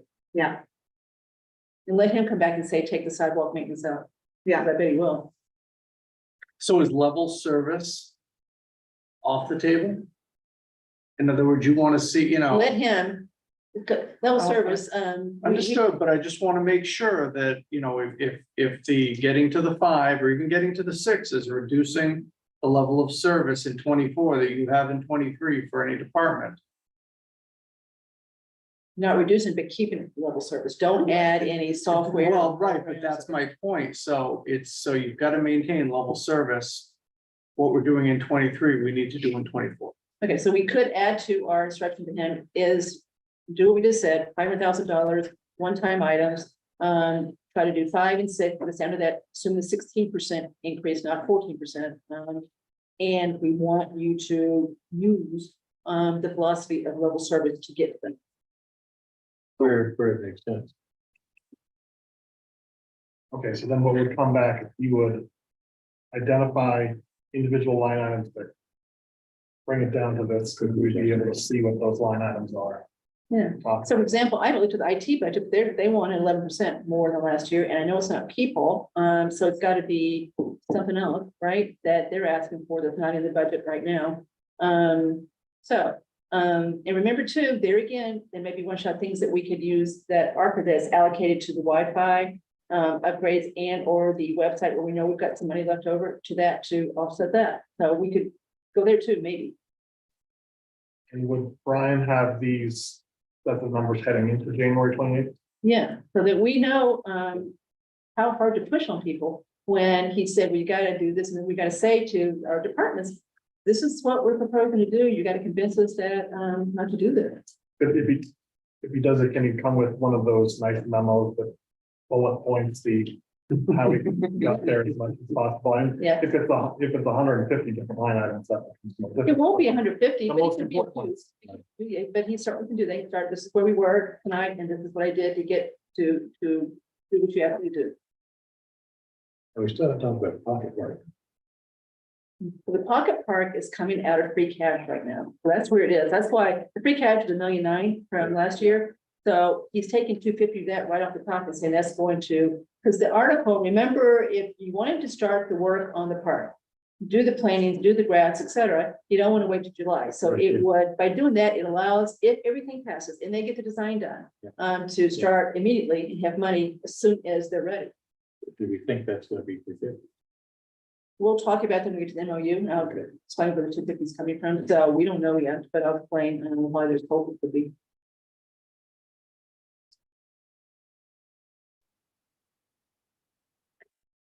Okay. Give Brian what he needs then? I think so.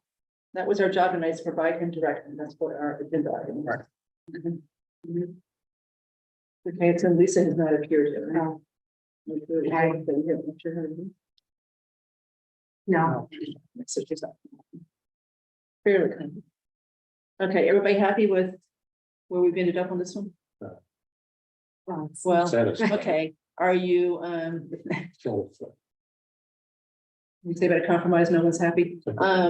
Okay, so, Yeah, I think we I probably think did that's- on what Yeah, they asked us to do, okay? All right. Okay, approval of the job description for the community development coordinator position. So we've got that in the packet, we've got the red line and draft with the red lines taken out. I talked to Lisa today, I've talked to Alan Belniak, and I've talked to Andrew. So remember that we charged Lisa and Andrew to basically sit down with Alan and Rob and make changes that they thought were warranted to what we saw at the last meeting. And so they've done that. What's in front of us tonight reflects that, and they all four appear to agree with what we've got in front of us. And Andrew, you of course will correct me if I'm wrong. That's correct. Okay, and Lisa needs one word change. Let's just get that done real quick before we get it. We gotta change would to a will. Okay, so if you look at first paragraph, statement of duties, go down 1, 2, 3, 4, fifth sentence or fifth line. She wants the may change to will, which means in addition to the economic development activities, this position will also field requests from other town departments, boards, committees to research and apply for grants. Not that they may, they will. Okay. you okay with that? So Mr. Belniak emailed me back, said they are fine with this draft, both of them. So he has, they blessed it too. So I think we're ready to vote on the actual job description and send it off to the personnel board. I'm fine with the job description. I have one question. Who is the finance board? Go to here. I know who I think it is. Who do you think it is, Mark? I'm looking for where. What page, Sam? I actually don't see it. I'm looking for it.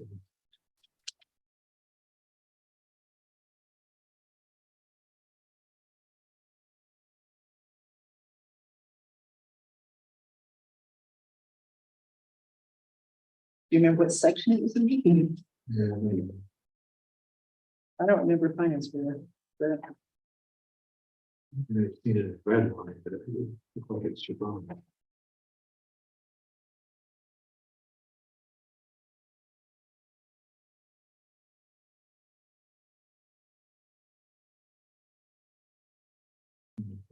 Okay, well. there is no official finance board. I don't see it. Okay, I will. Again, just flag it if somebody has a chance to look, I'll look later. You know, I always think we confuse the, what I consider the town, paid staff. What they call themselves the finance committee, which is Carla, Brian, and Paul, right? And you two probably, right? So before you is what they call themselves, finance committee. And it's advisory, Finance team, okay, yes. all right, so finance team, and then you've got the advisory committee, which is really by state law, the finance committee. For the town, so those two to me sometimes get conflated, but I don't know what finance board is on here, nor do I know what it is. Okay. Okay. So, I will look again and follow up. You can, but we're gonna vote on this. you want to memorialize Sam's article in here? Yeah. It's Yeah, in the bullet, okay. I didn't say no. Sam, do you want to add that back? I saw it in there. I thought it was. No, it is in there. Oh, it's in, It okay, is. where It's is, in the what bullet proposed- is it? Second page, fourth bullet up from the bottom. Oh, sorry, I'm looking at the. I'm not looking Never at- mind. I'm not looking at the. That's an after grid is in here, right? It is, so it's fifth bullet up on the second page in the clean version. Okay, so, Yeah. it's in here, so. Mhm. what's No, it the- is. It's here. Yeah. Okay. All right. Okay, any, so I assume you're happy, Andrew, you made the changes, Yeah, right? I made a very minor change. Okay, so you're ready with what's in front of us, right? Yes. Okay. Kelsey, I'm still not there. as far as voting on the job description. Okay, which is fine. Lisa is clearly cranked up a vote that you found it because, what you told me, other than changing the made to will. Okay, so I'm gonna make a motion to. No, I think. we can- Oh, sorry. No, go ahead. Mary. So under the essential functions, considerable independent judgment relating to economic development issues. So where does the committee come in? And where does, what happened to open government? Sounds like this person is gonna have to run any economic development. Okay, now that I've read, say one more time what your concern is. Considerable independent judgment relating to economic development issues that they're not working with the committee in the open government, that they're just doing whatever it takes. They think under what, I don't see it under essential functions. Where is it?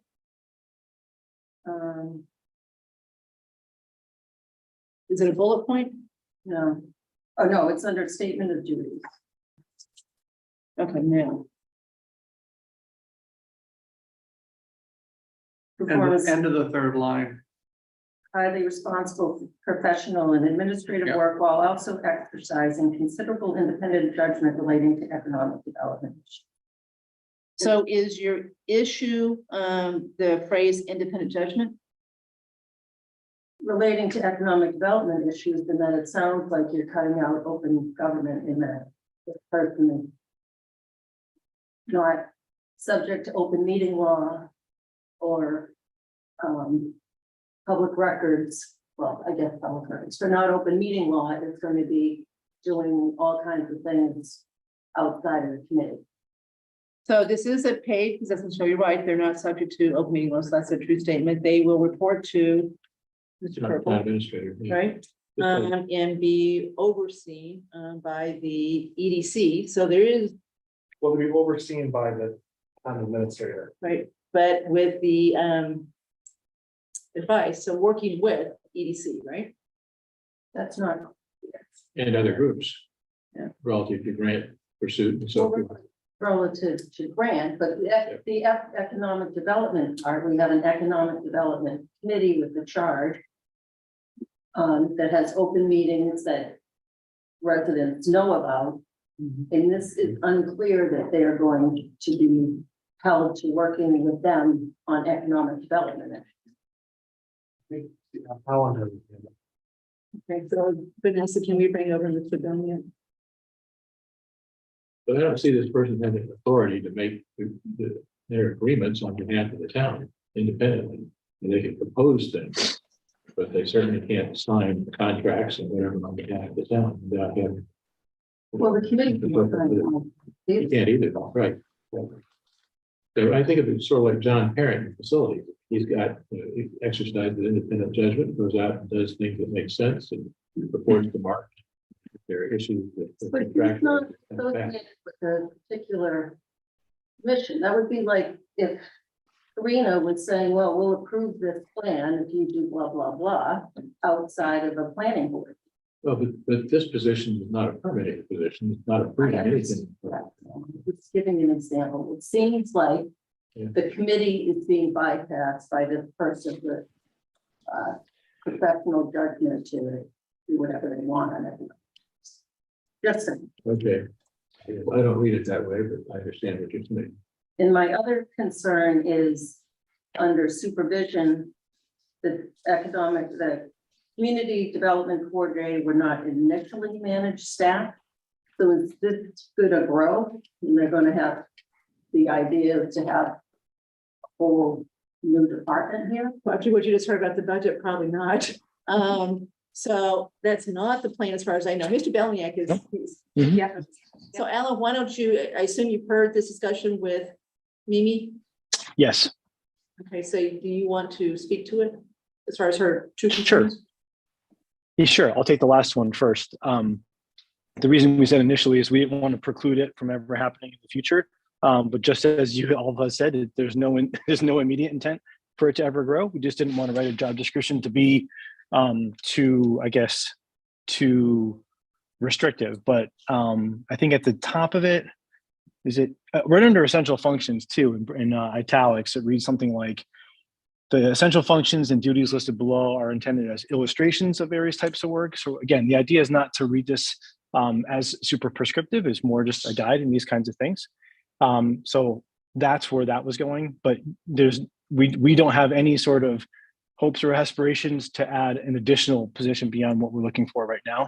We're just looking for initially for this role.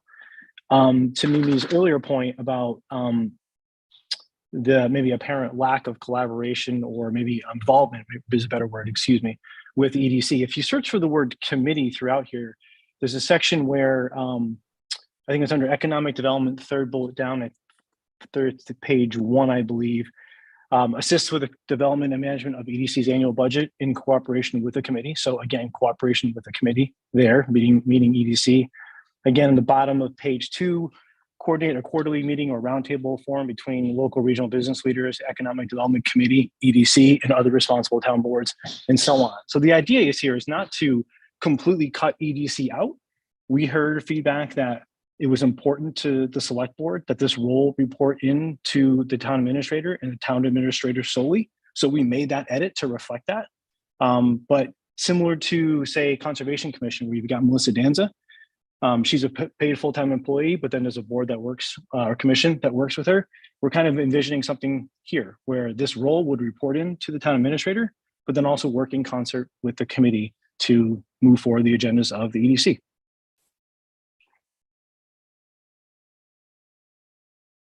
No, doesn't do it. It's too, yeah. Yeah.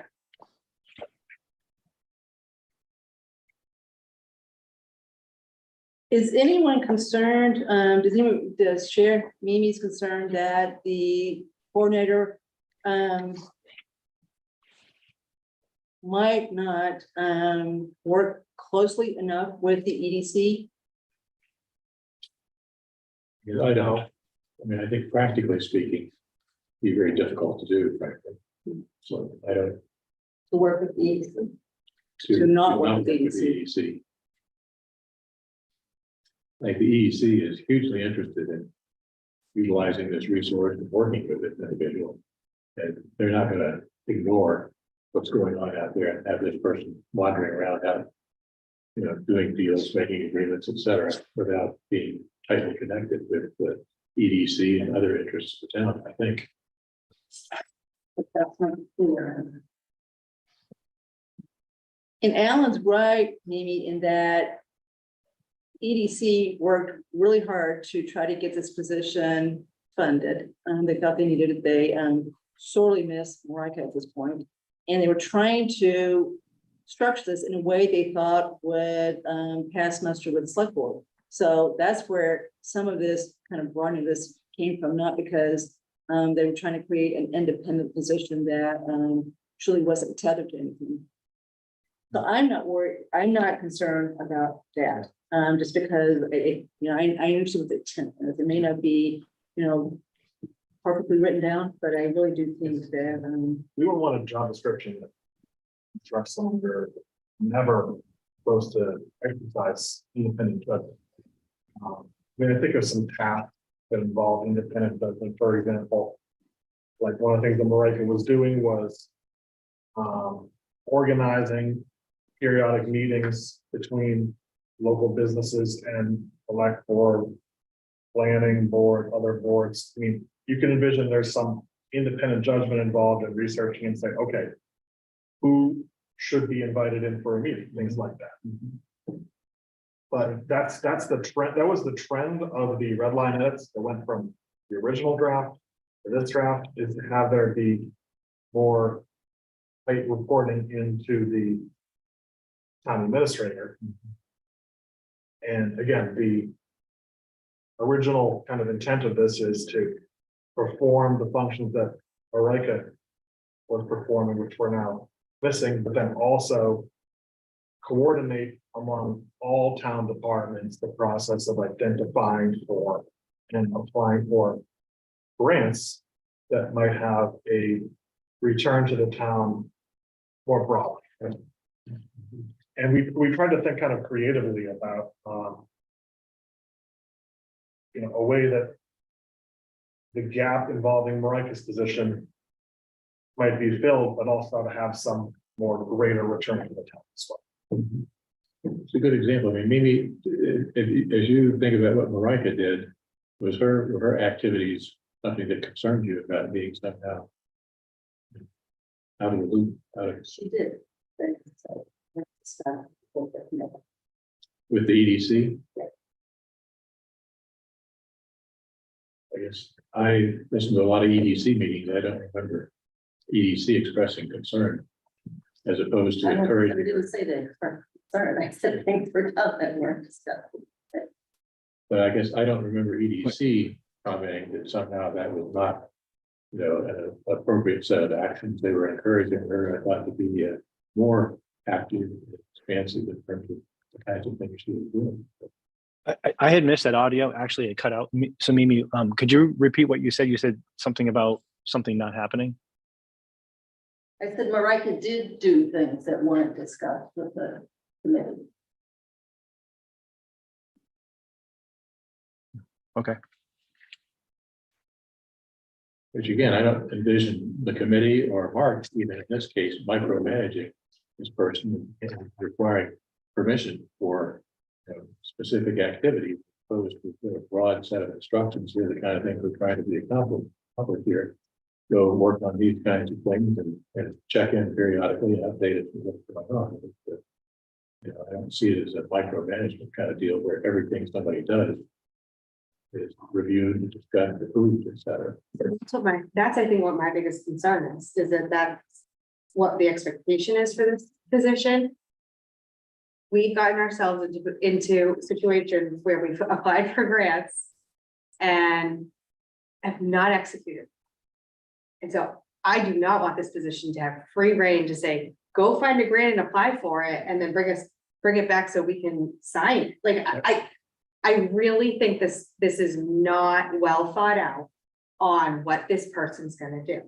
And there may be a return on investment for getting a grant, but does that result in revenue down the line and not costing us more money? So in-kind grants, right? Do we have the budget in the operational budget for whatever you're applying for? I don't want to repeat everything I said last meeting, but this is rough. We're in January, and you just articulated that this person's gonna not get micromanaged and be able to go out and get grants. Well, what grants are we talking about? What haven't we gotten? There's a difference between micromanagement, though, and some flexibility in terms of doing the right thing. I think, for example, I see one of Mark's jobs in terms of his supervision with input from us is to outline, here are the kinds of things we want to find funding for. So look for these kinds of grants. These departments or activities will be involved in this process. So provide broad outlines to say, this is the kind of thing we want to find. Help us find these things, as opposed to randomly go out and get money wherever you can find it. So have you met with your team on that this is coming down the line, and are we prepared to work with this person in-house Dan just described? No, I mean, I think obviously we're gonna have to, I mean, if this person goes out and identifies these grants, identifies these opportunities, we then have to decide which ones we want to pursue, and just to Ms. Malinowski's point, determine how we're gonna do it. Because I think that's been part of the issue, is we get the money. Yeah. And it's like, okay, how are we gonna do this, and do we have the hands to do this? One other piece, under supervision, I think we're missing the word "for" in between administrator and guidance. There's a gap there. I think the gap was there for a reason. But the other thing, I'll just make a comment, it's just my opinion. I think this sounds clunky, would not initially manage staff. I mean, if you put this in perspective, if we establish this as a full-time position, we've got other full-time positions that we're looking at. We've got a position that's not even in this budget for 24, which we've talked about ad nauseum. I think the discussion is more as to what the position should be. And that's a number 2 position in DPW. Everybody thinks that they know what they think they want for this. But that's something I think that's going to come down the road sooner than later, because we have no succession planning in DPW. So do we want it to be an engineer? Do we want it to be an assistant superintendent? We want it to be an assistant superintendent with engineering responsibilities. So I don't C, we can always update job descriptions as we get there, and if we need to add supervision responsibilities, that is one of the main things you would look at in regrading a position to elevate it in terms of pay. I see Vanessa shaking her head over there. And so we can always update that, but I don't honestly think that in the next 2 to 3 years, and maybe you go into 4 years, that you're really going to be looking at establishing another person, that the community development coordinator is going to manage. So I think you're probably in that, it's a little clunky to me, and I think you're worrying about something that I don't think you're going to have to worry about in the short to midterm range. So your recommendation is to take it up. Remove supervision. Yeah, I would think the community development coordinator does not manage staff. Yep. That's fine. Zero complaint from EDC on that. And just to the point about the grants, I mean, there's clearly one that I know about, though, that caused problems, right? The Sharon Street grant for St. Mark. And I think there, the key was that there was a deadline to spend the money, right?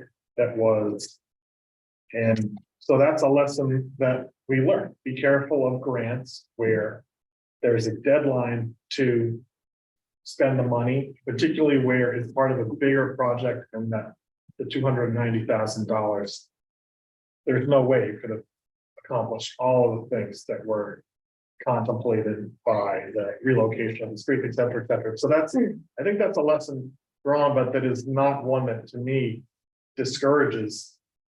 So there's that, but there's also understanding if you apply for a grant, what other costs come to the town and making sure that that's included in the budget or some other source so that we all understand what we're signing ourselves up for, right?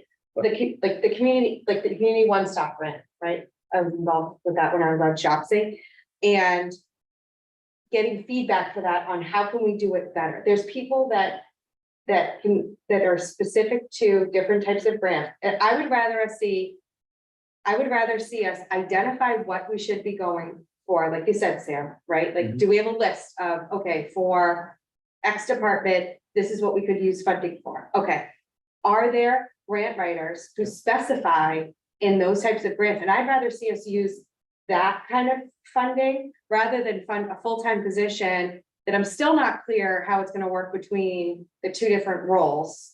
And actually allocate, put it in the selectmen's budget, whatever, have Mark divvy it out. Say Melissa has something come up that she could really use a grant writer to do something for Concom. I'd rather see us fund something like that, that's specific for something that we really want to go for, rather than, I don't know. So. Yeah, I mean, I understand, and to me, it's sort of a philosophical difference. How do you approach something? Yeah. I just have a different. I choose different roads about this, Yeah. but not the one perfect and the other is judgment. I have Independent confidence. judgment. I have created unbridled and Yeah. doing judgment. But I have confidence in the purple ability to keep that coordinated. We can see this. So Chelsea, I'm willing to give this a whirl because as I have expressed recently, I'm really concerned about the business community in this town and willing to do something to try to turn that around so that we start growing instead of decreasing.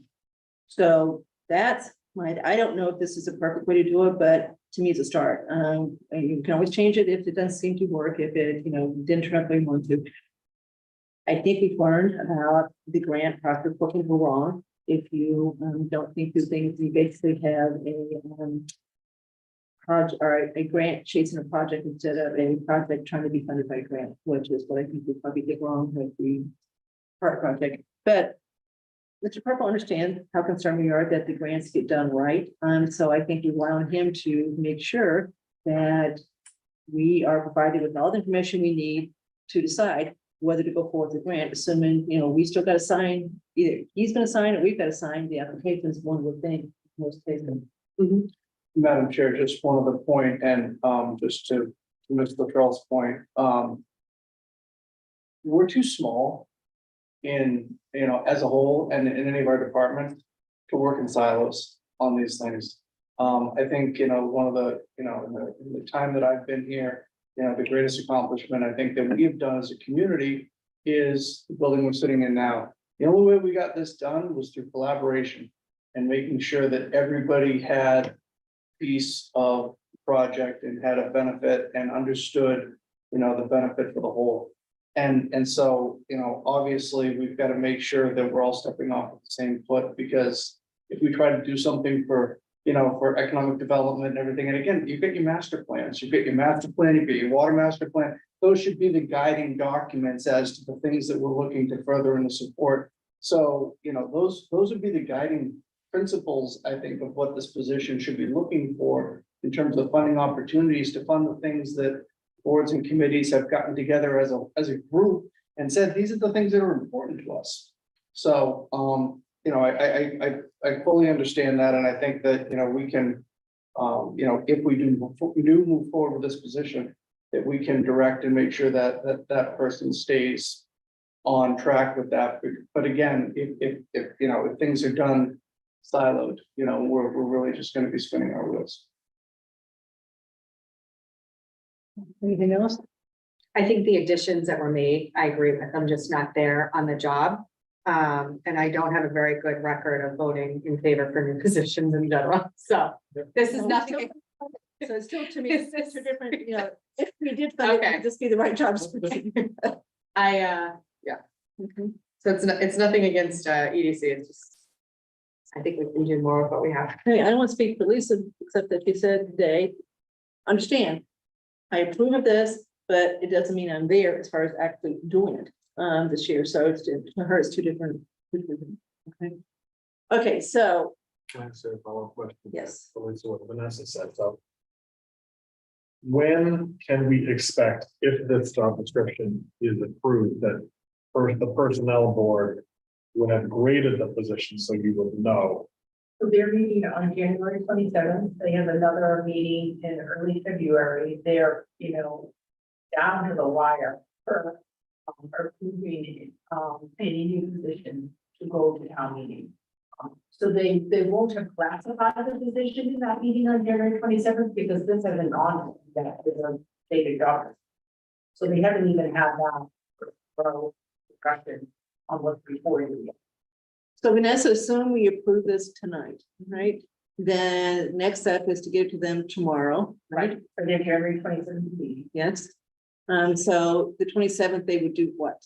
They would talk about, the description, they would meet with, members of the PUC or our administrator or anybody else that would like to participate in that review.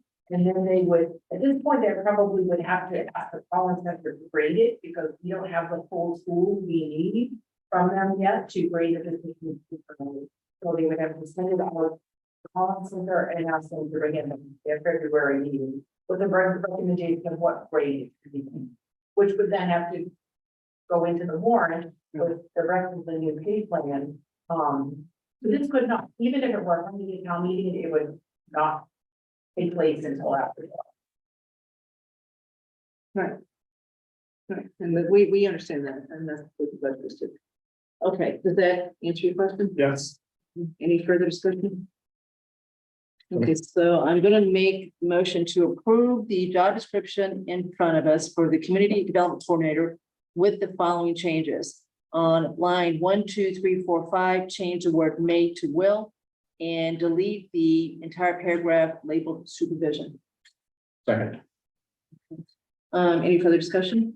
Well, just. I think what Mr. Purple was suggesting is Yeah, supervision, but just say, I get the sense that's something. I think we what, want to have. my suggestion is simply to delete the word, replace the word would with does, delete the word initially, and then put the word for back in place in the second line between administrator and guidance. Okay, so a minute ago, when I said delete the whole thing, and you guys said yes, you didn't mean it. Okay, so you want to say community development coordinator does not initially manage staff and reports to. No, the community, it does not manage staff. I said, Right? does Yeah, not. Yeah, but you said Get rid of- initially. So get rid of Yes, get initially. rid of initially. Yeah, It does not manage staff. Okay, keep going. and report to the town administrator for guidance. That's it. And, yeah, I mean, like I said, I don't know how you feel about the second. Call. Is the senior tax full time? Yeah. Whatever. I'm fine with giving it to. Okay, so I'm going to amend the motion. So the motion is to approve the community development coordinator as written in front of us on the draft copy with the following changes. Line 1, 2, 3, 4, 5 is being changed from may to will, as far as position will. Also filled in the paragraph under supervision, it is going to read, instead of what's in front of us, the community development coordinator does not manage staff and reports to the town administrator for guidance. And leave the senior tax work off participants may be assigned as needed. Oh, then a second. Okay, all right, a second. All in favor? All opposed? It's a 3-1 in favor of this job description. Okay, Vanessa, you know what you're gonna do. Okay. All's in your court. Thanks. Thank you, Alan. Good night. Okay, so next is the long-awaited draft memorandum of understanding to swap land with St. Mark's School. So the plan is not to vote on anything tonight. I still think we've got to discuss it tonight, see what public comments we get. If anyone's got any questions, so remember the agreement was drafted between our town council, Mr. Kellerman, and St. Mark's School town council. St. Mark's School has signed off on this. It's all in our court. Okay. Any changes that we make, we'll have to go back to St. Mark's School, but that's perfectly fine. But they have signed off on it. So it's our turn to opine on it. So tonight is just to discuss it.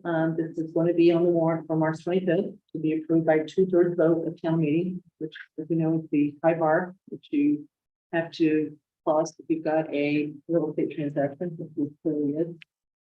So, we got to work that out. First. Has everybody read it? Okay. All right, so Chelsea, I'll start with you as far as Yeah, so comments. I think I just have a process question. Are we signing this before town meeting? Or is the intent for us to vote on signing this before town meeting?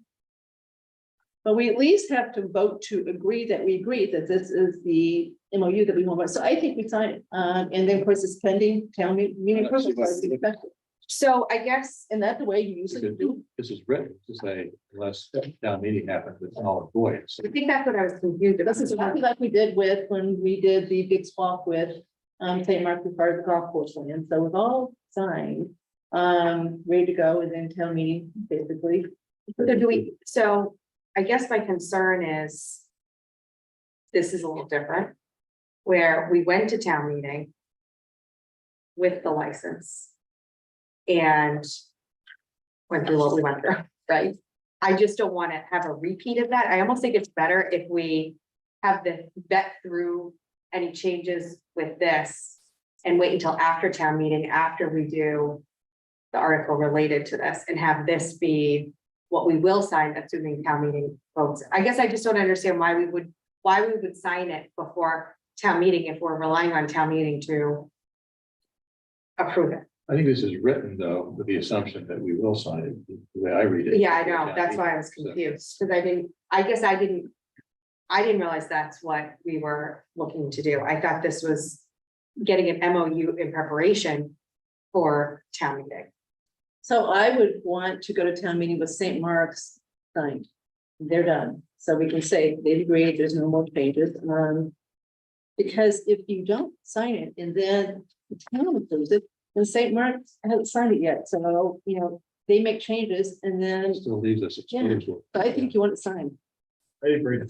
And there's no downside from a process standpoint for signing it because the deal is not done. Well, continue.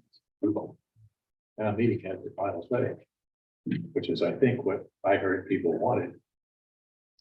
And I'm very leery to sign anything related to this after last town meeting.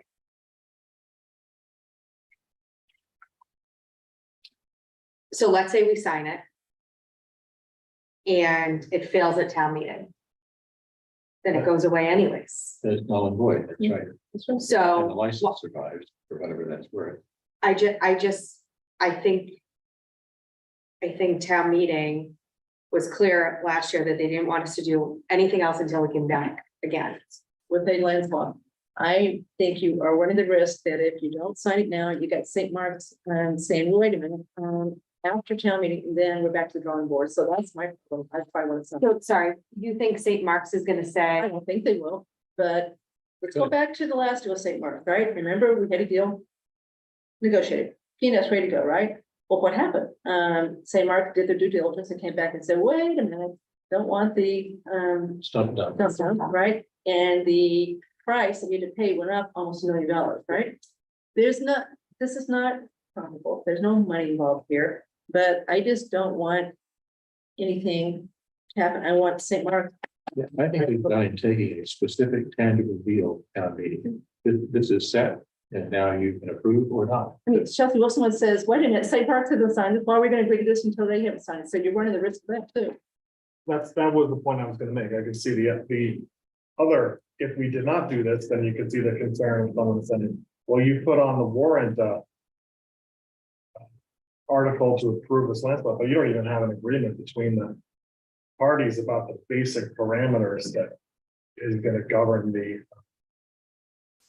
Yeah, so what if the town, what if warrant article passes with nothing signed, right? And then St. Mark's comes in and says, wait, the date's wrong here, I want to change. It's not 31,307 square feet, it is 31,537. You've got a typo there. And we had it approved, so what do we do? So I absolutely think you want St. Mark's. I think you want this. And the intent to the point that was raised earlier, the intent of this is to supersede. The license agreement. Yeah. And this shows that's what we're doing, so. Tangible Yeah. deal. It moves forever past.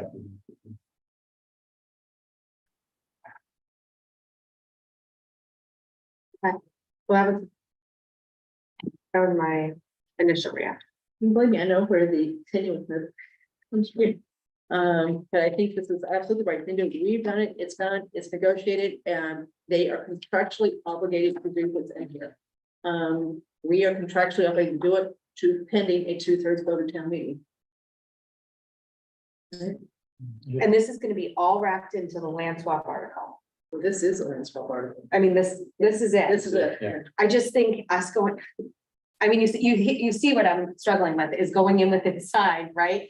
But we're asking for permission on something that's already signed. Like, I understand what you're saying, but I just think the optics. This has happened many times. I mean, this is not unusual. I know, but this particular issue is what I'm getting hung up with. Okay. Again, I think you could describe it, I guess, not one sense is a fait accompli, thing that's happening. On the other hand, it is not a deal, so not meaning votes. So to me, having the clarity around, here's the deal, nothing about this is gonna change. If you accept this, if you don't accept it, then. different things might happen. For those who are very much up in arms about the license plate, and there is definitely a lot of people in that camp, right? They think that select board didn't end around what town meeting prerogative is to approve land transfers, even though you didn't mean to. You know, if you look at it, really was kind of an end around. So there's that group, and this is set to bed. And we take care of it with this. So I vociferously say I support going in with a signed agreement so that it's done and it can't be changed, and St. Mark's is contractually obligated to do it. As are we pending town meeting approval. And it's also certainly a bad sign, okay, there's lengthy back and forth between the town's council and St. Mark's council about a detailed discussion about the basic terms of the event. I mean, I do a lot of these kind of deals with my day job. I couldn't go into somebody with one piece that's still not set with somebody saying, let's find this deal. With a third party somehow holding a card out there that they may choose to play or not. And you signed, but I'm not. It's a firm. Yeah. I just think it needs to be clear what this really means, because I just think optically, And I understand that. I was sitting up front there with you. It was a conversation. And then the funding of the park is a sub article. So we're trying to make this as clear as we can. Mhm. But, well, no, they'll go together, we'll put together on the warrant, right? Yeah. One will follow, that will follow this one, right? So they're together, and we'll talk about Okay. both. You say put them together on the work, there's some sequential. Yeah. Sequential, so you basically take care of the spectrum in one discussion. So the road money that was taken out of out of the bid, right? There was still funding related to that, though. Like, where did that, like, why do we need to appropriate more money for that? I don't think you're correct with what you said. I'm So not- Okay, the I mean, I'm- park was all in that big $2.5 million, what she called she named it, this was her Yeah. name for it, various streets contract, for the Yeah. age purpose, right? The infrastructure, moving the road, doing all the work with the water system, and what she and I called the superficial part, the actual Yeah. part, the plants, et cetera. That was all in there. They removed that superficial part of it from that contract. It's a change order. It's $240,015 Yeah. has been moved out of it, right? That's where Yeah. I'm getting my 250 from. So that Yeah. number's not. I agree, So it's been moved out, Yeah. right? So we have no funding for the park right now. but we did have that funded It's as not a part of that contract. bid. Yeah. Right, so where is that? So like, there was a memo, and I'll have to pull it up, but it was like chapter 90 money, road maintenance, and she had all these articles related to it, so it must have gone back into those buckets. It has. So why do we need to go to town meeting to use the money that we had already allocated for that bid? Because the park is really not part, it's not a road, right? It's a park, it's plants, it's doing, yeah, so it's really not road, money, right? Yeah, she had it coming out of the road, but it's not really road money, so we've taken it out of the road. That's what we've done. She had it all in the road money. Yeah. So we've taken it out, right? Yeah. So now it's out of that contract. So if you go, look at that spreadsheet, right, you're Mhm. gonna see that's why we have some extra money, is because it's come out. Well, I shouldn't say that, because that overall contract's gone up $100,000, so I didn't see that. But for That's what something it says. else, yeah, For other right. things. So really, we don't have any room. But it is out of that contract. So therefore, we've got to find money to fund the park, and several people who are trying to help us get there, right? Who are trying to be constructive, has said, I want to know about what that park is going to cost. You really got to show me that. So that's what we're trying to show them. And that's why she took it out. And she took it out on her own, I didn't know she'd taken it out until I actually saw the detail of the spreadsheet, but it's out of there for sure. She's got a very good reconciliation of the EH purpose contract on the second spreadsheet, the second tab. And Yeah. it's clearly out. $40,015 was taken out of that contract. So you agree that we put $240,000, I do. I understand for the other pieces that went back in, but that went back into road money, so our road money is Yeah. higher than what it was. Yes. Okay, I do agree with that. okay, That's why we've got extra road money to do new road. So we got Right. $6,000 of road money, Okay. I think we're gonna have, and that's part of it. okay. Okay. You can move on, please, sorry. So then we need the article to. Okay, so, tonight, I'm just, anybody wants to talk to Jay, should reach out to Jay. He's doing office hours tomorrow. Tomorrow, if you wanted to do that. So that's kind of want each person to get any questions they have answered, right? That are legal in nature because this is his contract with his counterpart, okay? All right, and to see if there's anything else anybody wants to talk about with this. I've got a couple questions for him. It's just not ones that we can answer here. They're legal questions, I agree, I'm at the same point. okay? I read it. It's okay to me. And then once we think everybody's gotten their legal questions answered one way or the other, we'll talk about it again on 31st, right? And see if there's any more questions. And then be ready to vote on it either then or February 7th.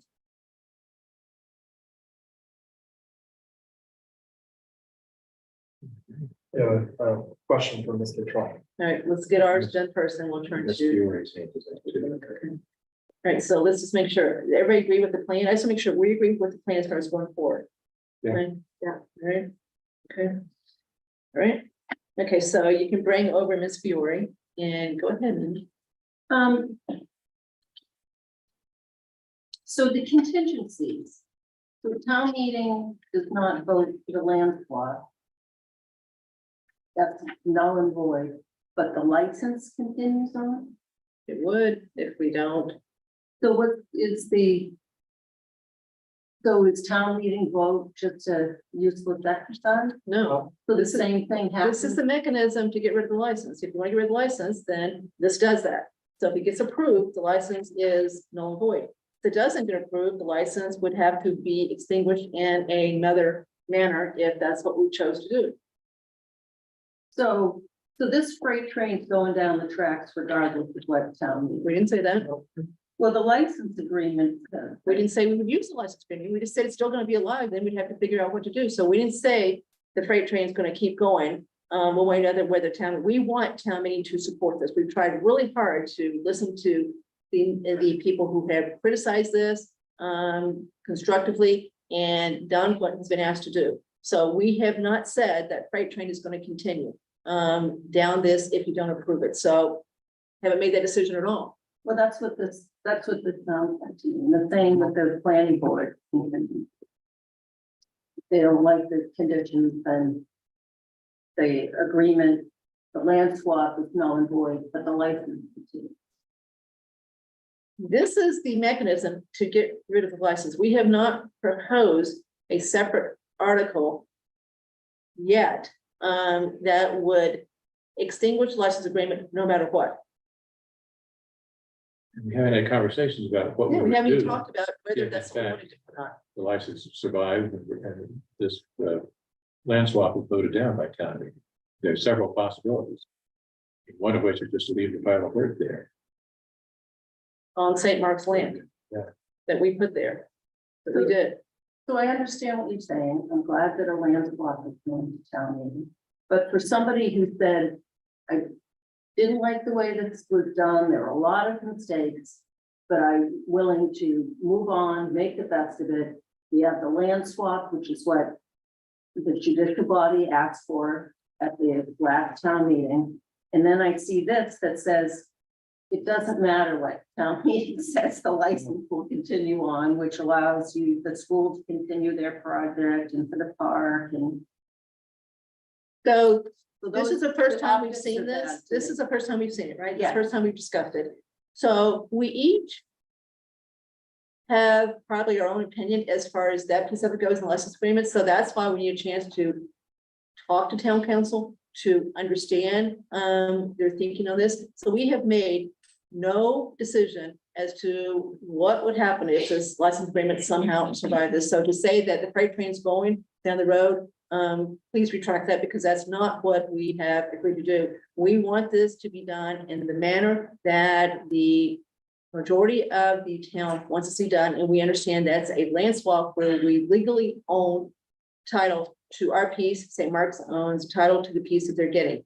We understood that, and that's what we tried to accomplish here. But this agreement is out. I mean, the license agreement is effective right now. There is a legally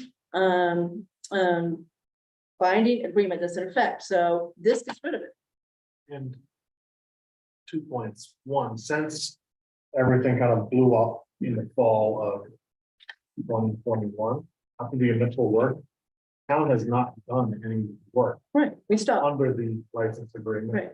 And based on what you had just said about the work, or at least for the part surface work being taken out of the Burton contract, there's not money to do that.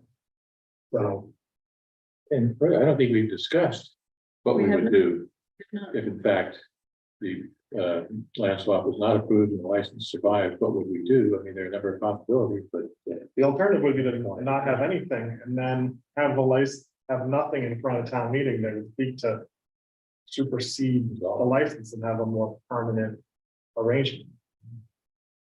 So tonight, we're just I'm looking just for. saying, the optics were bad for me, that's all I'm saying. So we appreciate that, but so tonight we're trying to understand what comments are as far as what we see, but we hear you. So it's going to get discussed before town meeting, but tonight we're just trying to look at the actual MOU and see what the public thinks as far as what they see written here.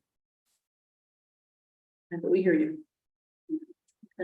theory Right, Patty, are you here? muted.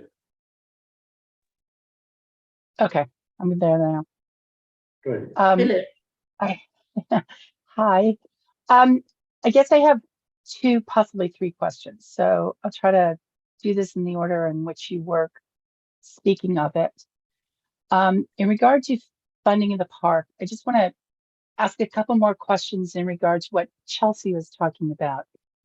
I understand where you are saying that the money is coming from, but the town received $290,000 from the state in a grant to build this park. Well, it was actually to build a history walk, gathering space, and sidewalks. But and you're going to fund the pocket park now from free cash. But what exactly was the $290,000 that the town received from the state spent on?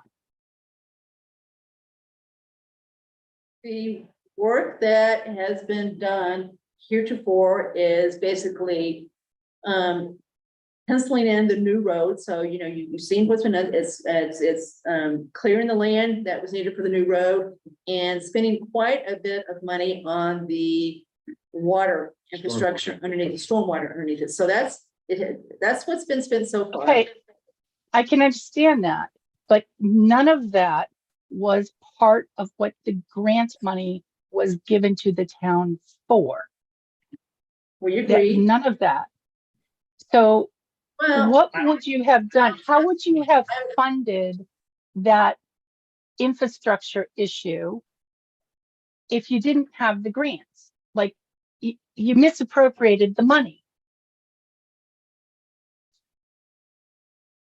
I don't agree with you, and the state doesn't agree with you. We've made it clear where we are, and they've come back and said they're fine as far as what we've done. The grant was part of a bigger project that was clearly going to cost more money than what we got with the grant. Initially, the estimate was $1 million. In the end, it looks like it was another $750,000. So the whole project is going to be about $1.1 million. I don't think misappropriating is the right verb here. They had to start the Give me if that's too harsh. They're not going to start on the park first. They've got to get the infrastructure done first. So as long as we spent $290,000 on the overall project, the state was fine with that, correct, Mark? And we did. And so right now, I think we've spent probably $400,000 to $500,000 on what's been done so far, and that's just my guess. I had a hard time at the end trying to understand. I know what's left in the E.H. Perkins contract. I can't divvy it up between the three projects, but we're going to get to that. We're going to work with the interim superintendent to talk to E.H. Perkins to try to say, okay, this is what belongs to Perk. This is what belongs to Portable Road. This is what a little bit left for Main Street. So I can't tell you anything other than there's $1 million left out of a $2.5 million contract to still be spent when E.H. Perkins comes back in the spring. I know that's not exactly what you said, but it's information I think that's helpful for people to have. I'm just trying to understand the $290,000 that was given to the town in a grant for a park. Infrastructure to provide drainage for the library was not part of that grant ask. I've read through the grant a number of times. I've looked at the maps and everything that was provided, and I've read what came back from the state in regard to giving that grant. There was nothing involved in that in regard to infrastructure to provide drainage for the library. There was nothing involved in that in regard to moving an intersection. So I'm just asking, the $290,000 this town received for a park that you're now saying has to come out of free cash. I understand in essence how you're moving the money around, but I think you're being disingenuous in saying it that way, because the state gave us money for a park. You spent it elsewhere, and now we have to compensate for it by taking it out of free cash. I mean, Well, you would have, well, just to be clear, it's already in free cash. That 290 got closed out to free cash for fiscal year ending 6/30/22. So all we're doing is taking it back out of where it ended up anyway, but that's kind of in the weeds there. If the state says it's okay what you did, which is basically spend $290,000 upfront for the infrastructure, I'm not sure why you in particular would have a problem with that. And then I'm not trying to go back and talk about everything you did wrong. I'm just saying at this point, the state has said, we're okay. We understand you had a project that was bigger than just the park and that it was all part of one big project and that you had to do the infrastructure piece first because you can't build a park without that piece doing first. And so you spent $290,000 on that infrastructure piece. They said they're okay with this. They know those facts and came back in an email and said, we understand this and we agree that what you did is okay. I don't remember reading that in an email. You're talking about the email chain between Mark Purple and the District 3 guy, kind of getting the readout on that meeting?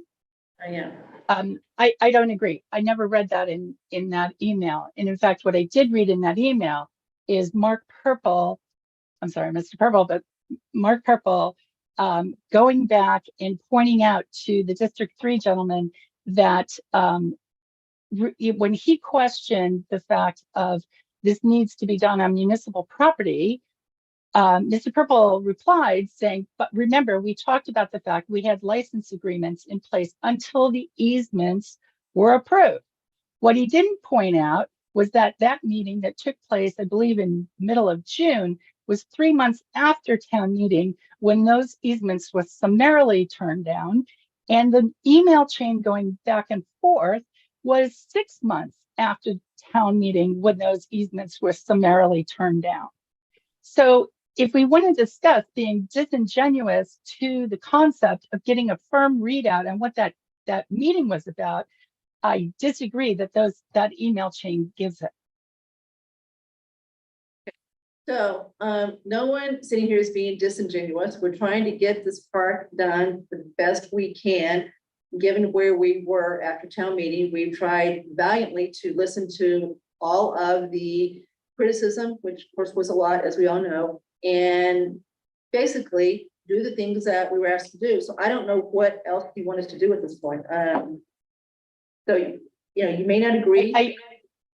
I guess I just really was trying to understand what the money was spent on. So you're saying it was spent on infrastructure to solve drainage problems and it was spent on infrastructure to move the intersection. Okay. I am. Okay. So if we can just move forward, the town has already done the grading and more on the property that's currently owned by the town, but is to be owned by St. Mark's after this land swap. And previously, I believe Ms. Galligan at least implied, if not said, that removal of the current street, the grading and gravel for the parking lot was going to be covered by the town. It was going to be completed by the town. And she also said that it may be in the town's best interest, if I'm quoting correctly, to pave the parking lot for St. Mark's. If we refer to the license agreement, which in the packet starts on page 96, the second full paragraph in that says, whereas the school desires to perform and construct certain improvements upon an approximately 1,600 whatever square foot. And then at the end it said, said improvements include the construction of parking area and completion of landscaping improvements. And if you go on to page 98, it pretty clearly states that, and this is part of the original license agreement, so this is something that's already been signed by the town and by the school, pretty clearly states that the town grants a license to the school to enter upon, locate, construct, maintain, and operate certain parking improvements. And then in section F says, the school as agents, executors, and assigns are responsible to maintain, repair, correct, fix, and remedy any parking facilities it installs on property licensed by the town. So my question is, how much has St. Mark's paid the town of Southborough for the work that the town has completed on that property under license agreement and to be swapped with them? And secondary to that, how much will the town be receiving from St. Mark's in regard to the previous engineering that was done to create that parking lot? And how much will the town be receiving from St. Mark's in the future for any work that is part of this construction project to gravel grade, potentially pave it and remove the old road? The answer to all questions is zero. St. Mark's is not going to contribute anything to this project monetarily under the current deal that we have struck with them. That is not what the license agreement says.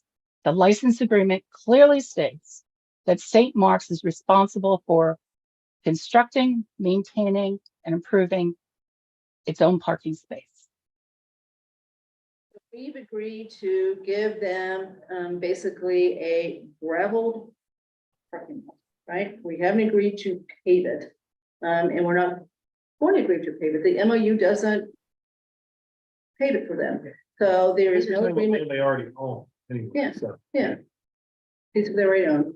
So they get a bigger, better parking lot out of this, closer to their field. And they will be responsible for maintaining that. They've got to come in from the planning board to get the actual parking lot approved as far as spaces, et cetera. I'm not sure all they have to get approval for, but they know that. So that's between they and the planning board. But there is no agreement in the MOU for them to write us a check for any part of this project. And hopefully this kind of wraps it up. I'll see Marguerite, Landry has her hand up. I don't, all the questions that are being asked, they're all very good questions. I don't see how they would cause us to do anything differently than what we're doing right now, which is to have town meeting approve a more permanent form of the land swap instead of the grant of the easements, because we heard that that was important, and then to have town meeting approve the expenditure of money to complete the park. The other options that are being floated would be for just the select board to use previously appropriated money to do that, and we heard criticism of that approach. So again, I think that we're doing the right thing to try to move this forward, and the alternative I still think is just everything blows up and then you have the big pile of dirt still there. Well, Ms. Fiore, I don't think she disagrees with the land swap. I think, she actually handled this. I don't think she disagrees with this. I think she's just trying to make sure she's got all the facts. I don't necessarily disagree with land swap. As you well know, my opinion from day one is that you cannot spend taxpayer money on private property. And I still agree with that. And I do personally think that this is a big mess and we need to clean up the mess, literally and figuratively. We have to clean up the eyesore that's there, and we have to clean up the mess that we have with the state, because the state is not going to allow Southborough to move forward seeking additional grants until this problem is resolved. The question I was asking is in regard to the license agreement that has been in place since November of 2021. And in that license agreement, it clearly states St. Mark's is responsible for the cost of its own improvements on that property. And I'm just trying to understand why the town has not held them to account to follow the license agreement that everyone agreed to in November of 2021. That is now part of this article moving forward to create a land swap. The license agreement was part of the problem here, so we're trying to get rid of it with this MOU. So Marguerite Landry wants to talk next, so let's bring her over and give her tweets to here. Mute. Hi, am I clear? You are. Okay, thank you. Patty, I feel your pain on this. And I don't know what Karen Galligan's thought process was on the whole thing, but I can only make two comments, speaking as a library trustee, but not for the board. We've had, since I was a trustee starting 11 years ago, at least 4 floods. 2 of them were quite major. The one that was 3 years ago, to repair the damage of that flood cost the town's insurance company more than $660,000 and took the children's room out of commission. And there were additional costs there that came from the salary hours that were lost by people having to salvage, throw away damaged and dry out and move books that were heavily damaged. It was a very expensive thing.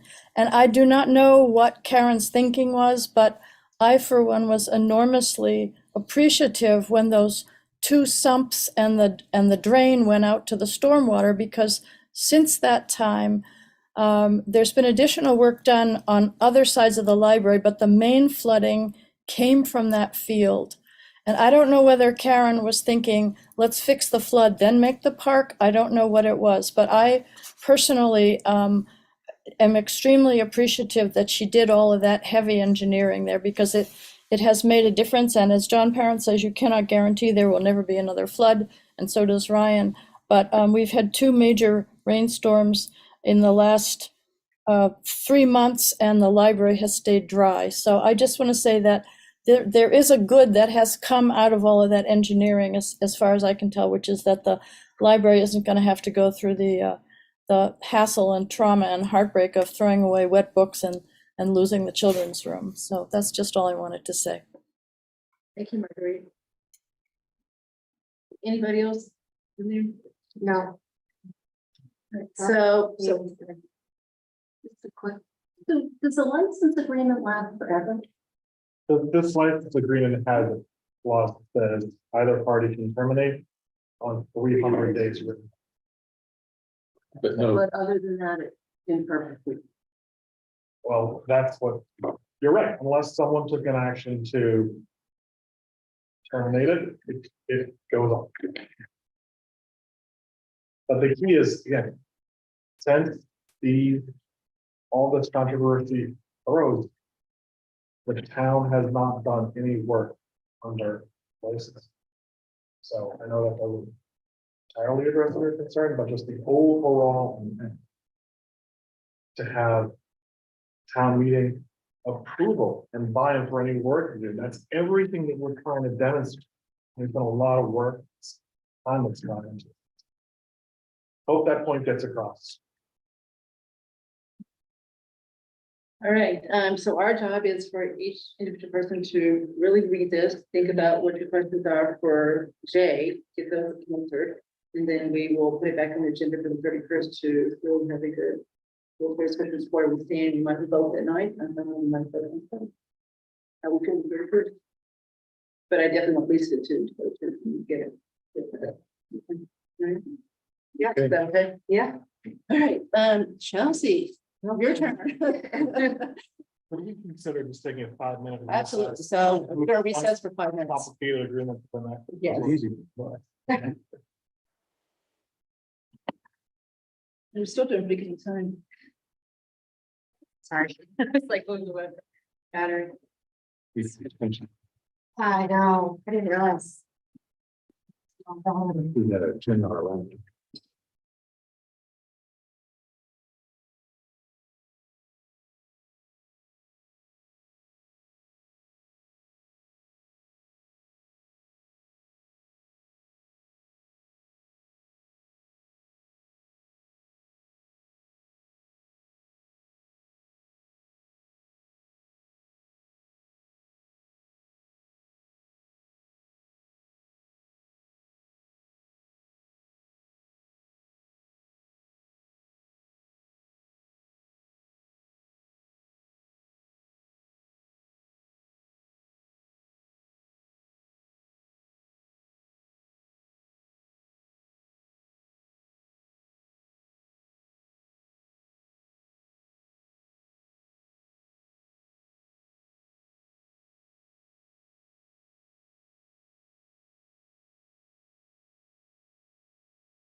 Right.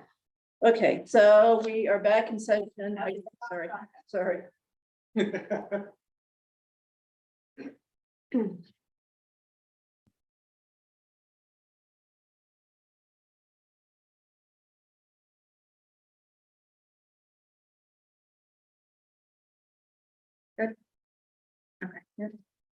Okay, so we're back in session at 9:41. The topic is now another IMA. So the potential review, or the review of the proposed IMA for regional dispatch. Ms. Malinowski has been representing the board and the discussion, so I'm going to turn this over to her. Thank you. So in your packet tonight, you have an updated version. And I know there's a few things that we still need to update, like the year. We're in 23 now. But Mark and I had a meeting with, Grafton, Westboro, and Hopkinton last week or 2 weeks ago, to take comments. So this is, everybody's comments from those towns, except Hopkinton doesn't have their comments in yet, on any changes. One of the things that I did bring up in the meeting was in here, it talks about revolving accounts, and I don't like revolving accounts. I think some others don't like revolving accounts. I think we're better off going with an actual real budget and having a handle over expenses rather than having under a revolving account. So that still needs to be flushed out. The other question that I asked related to finances was in terms of debt. And I know a few of us received some questions around that question today on how to bond. And Colin Center was on during that part of the discussion, and confirmed for me today that there is nothing that we would have to bond because we're going for a grant for the entire setup of, outfitting a building, any capital expenses, but obviously long-term, we would need to figure that out. So that is on Mark's and I to-do list, is to figure out the revolving account piece, and how to do that better way, as well as any, setting up any bonding debt, structures, so that it falls within what we would look to do, probably something similar to reach. So can we ask questions as you kind of go? Go ahead. Yeah, just interrupt me. All right, so let's stick on that for a moment. Sure. When the gentleman from the state came in front of us, right? And Joe? yeah, told us about, the various tiers of what the state funds, 1 through 6, I believe. Yeah. And I think he thought we were either going to be 3 if we did an IMA and 4 if we didn't. I think it's 2 if we do an IMA, 3 if we don't. Okay, so, but he gave us no indication at that meeting, at least, maybe something, something that we would expect to receive 100% funding of this. So how do you know that we're not going to have a significant amount that we're going to need to? So here's what we've talked about, and I will know more after Thursday, because Thursday is the, how we talked about that grant writing session. That's Thursday. So Joe told us you can go to the session, see who else is in for tier 1, tier 2, tier 3, and kind of see where you gauge. I think they approved $40 million this year for funding. Yeah. So in talking with the other towns, we think it's better to go all in on everything that we need. Now, if we don't get it, let's say we only get executive director and outfitting the building and nothing else, you apply for next year for everything else. So they haven't had a town yet have to bond anything. That was what Colin Center was bonding.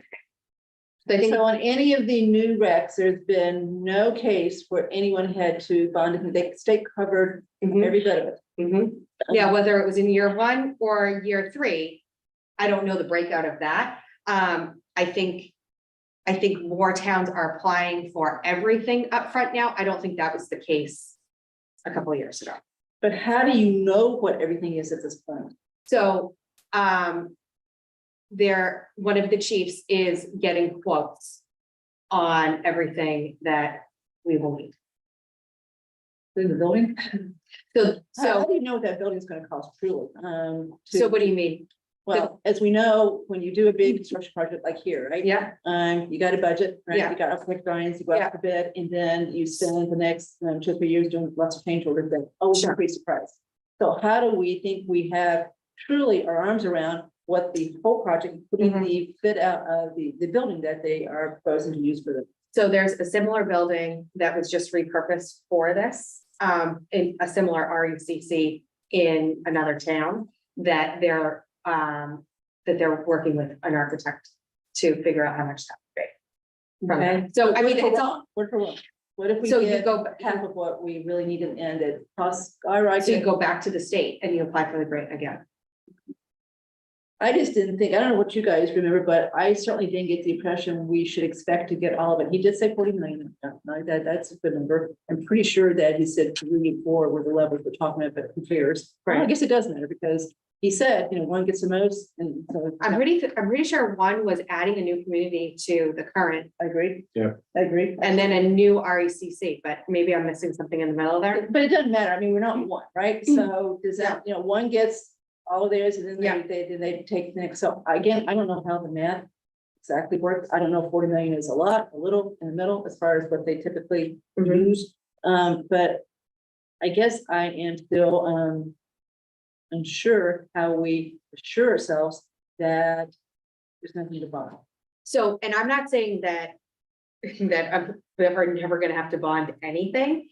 I think we need, I agree that the way it's written in here needs some work. The financial side needs some work from 2 aspects in here. But Collins Center has not seen, and I emailed him today just to confirm, there was nothing that's been bonded. Including acquiring a new building and having to outfit it. Ever, or for the last 10 years or 20 years or whatever. I didn't give a time parameter around it.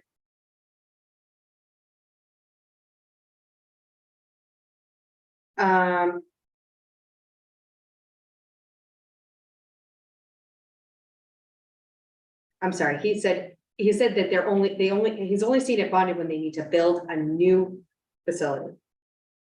Except where they need to build a new facility, Okay. Why is this not in that category?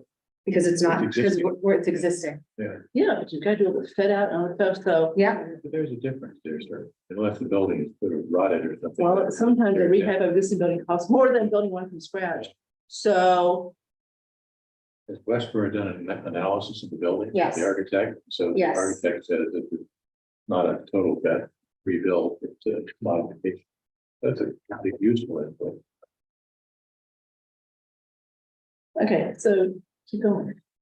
So, I mean, this IMA, other than some of the minor changes and the discussion we just had on the financial side, is pretty cut and dry from the state. There will be a board of directors that will be 1 rep from every town, and then there'll be an operations committee for each chief will have a vote, so in theory be 8 chiefs on that. They'll each have an assigned designee if they can go in their place. And when we talk through, the frequency of those meetings, obviously it's a lot at the beginning and then it kind of fades down. So there are some parameters in this IMA on how much they're going to meet at a minimum. There will be a finance committee whose responsibility is to prepare the budget, capital plan, make sure the towns are aware of what those are. We did move the date up. I think originally they had like January in there for the budgets to be due. I requested that we move it. I think we put October. So that way it's here in time for our budget discussions.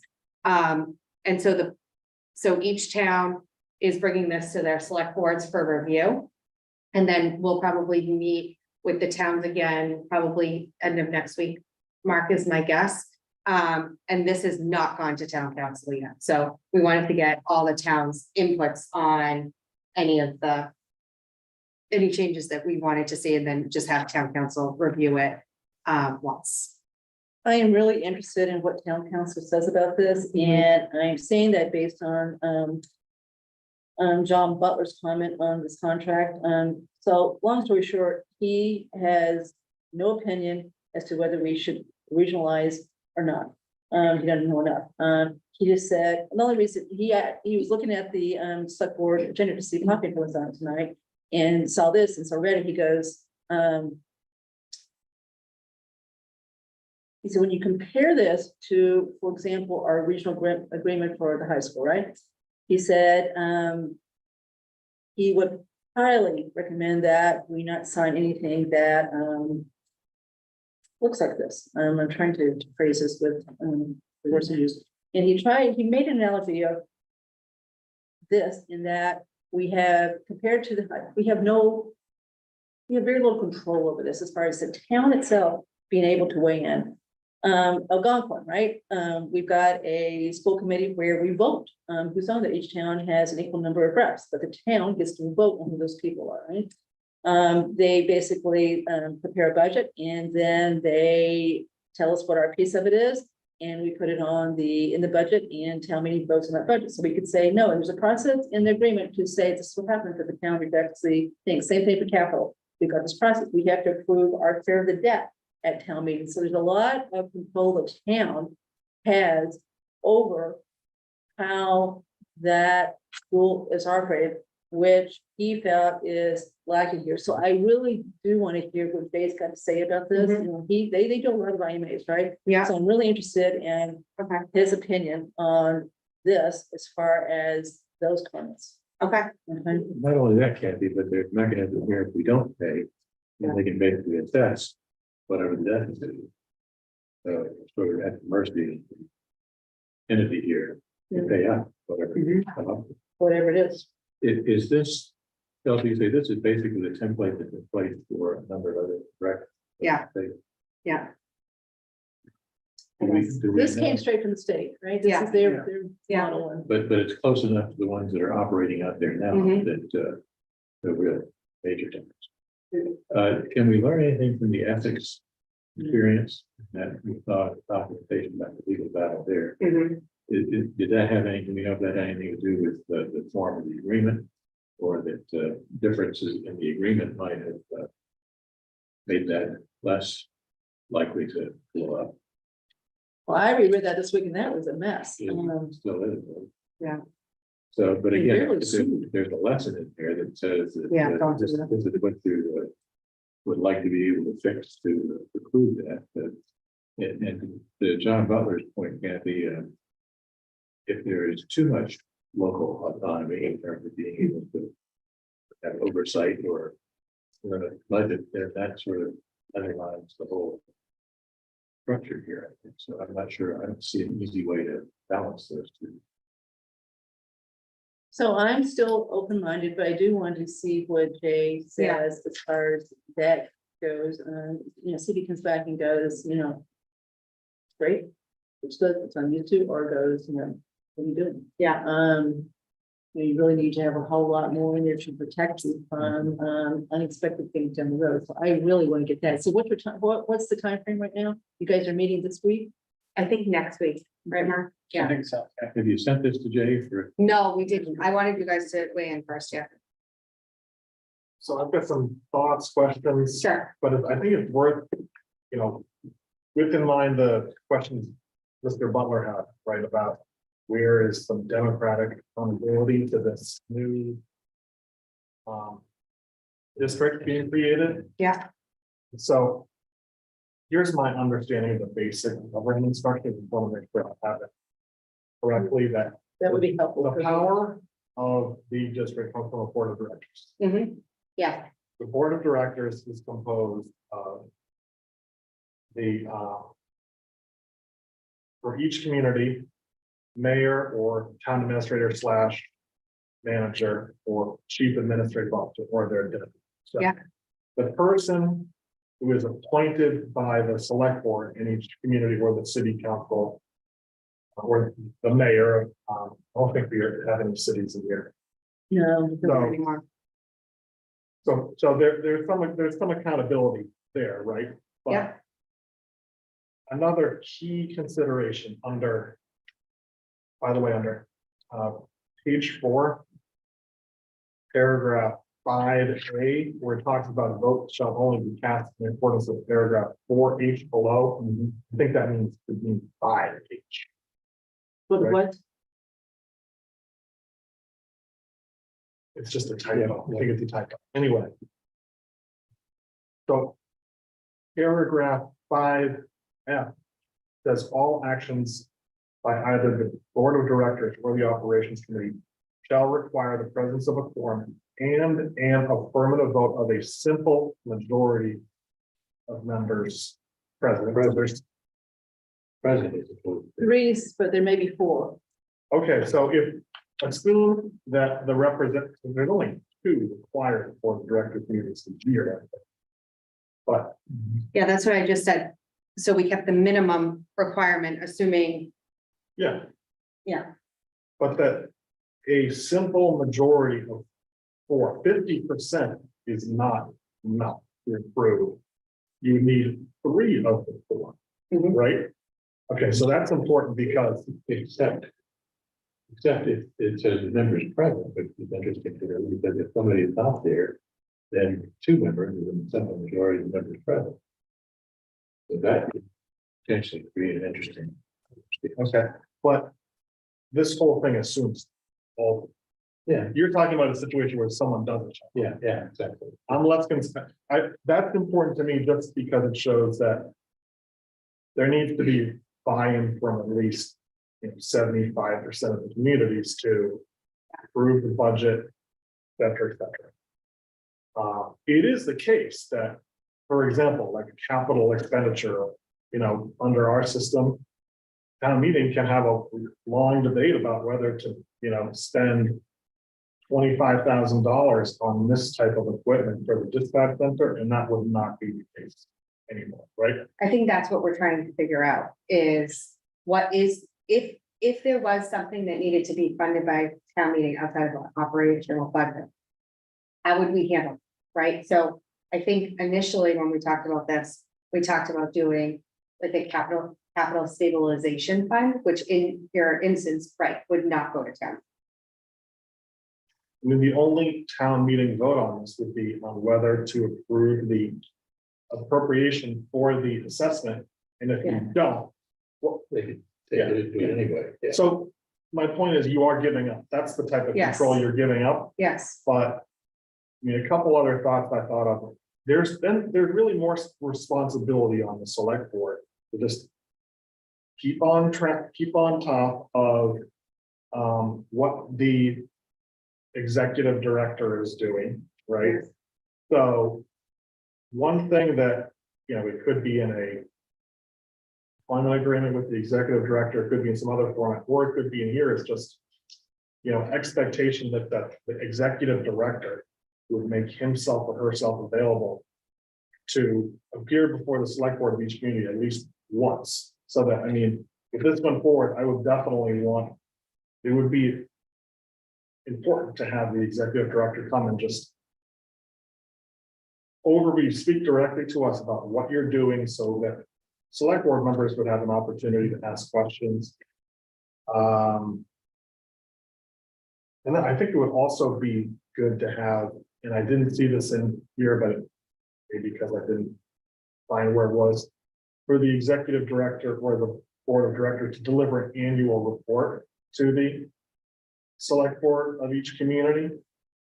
So that, that exercise of here's what we did with your money in the last year, here's what we want to do. I think those are some things that could help just improve the governance, but ultimately, there is accountability, but it is very indirect. Yeah. Right.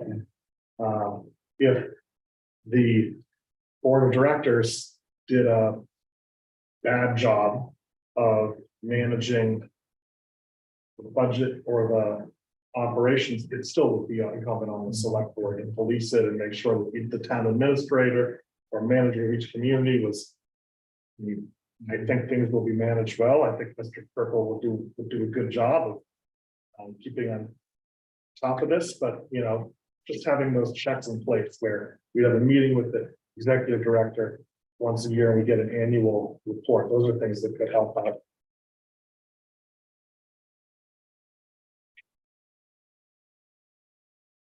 And I also thought of, if there was a case where Southborough strongly objected to one type of expenditure, so we lost about 31.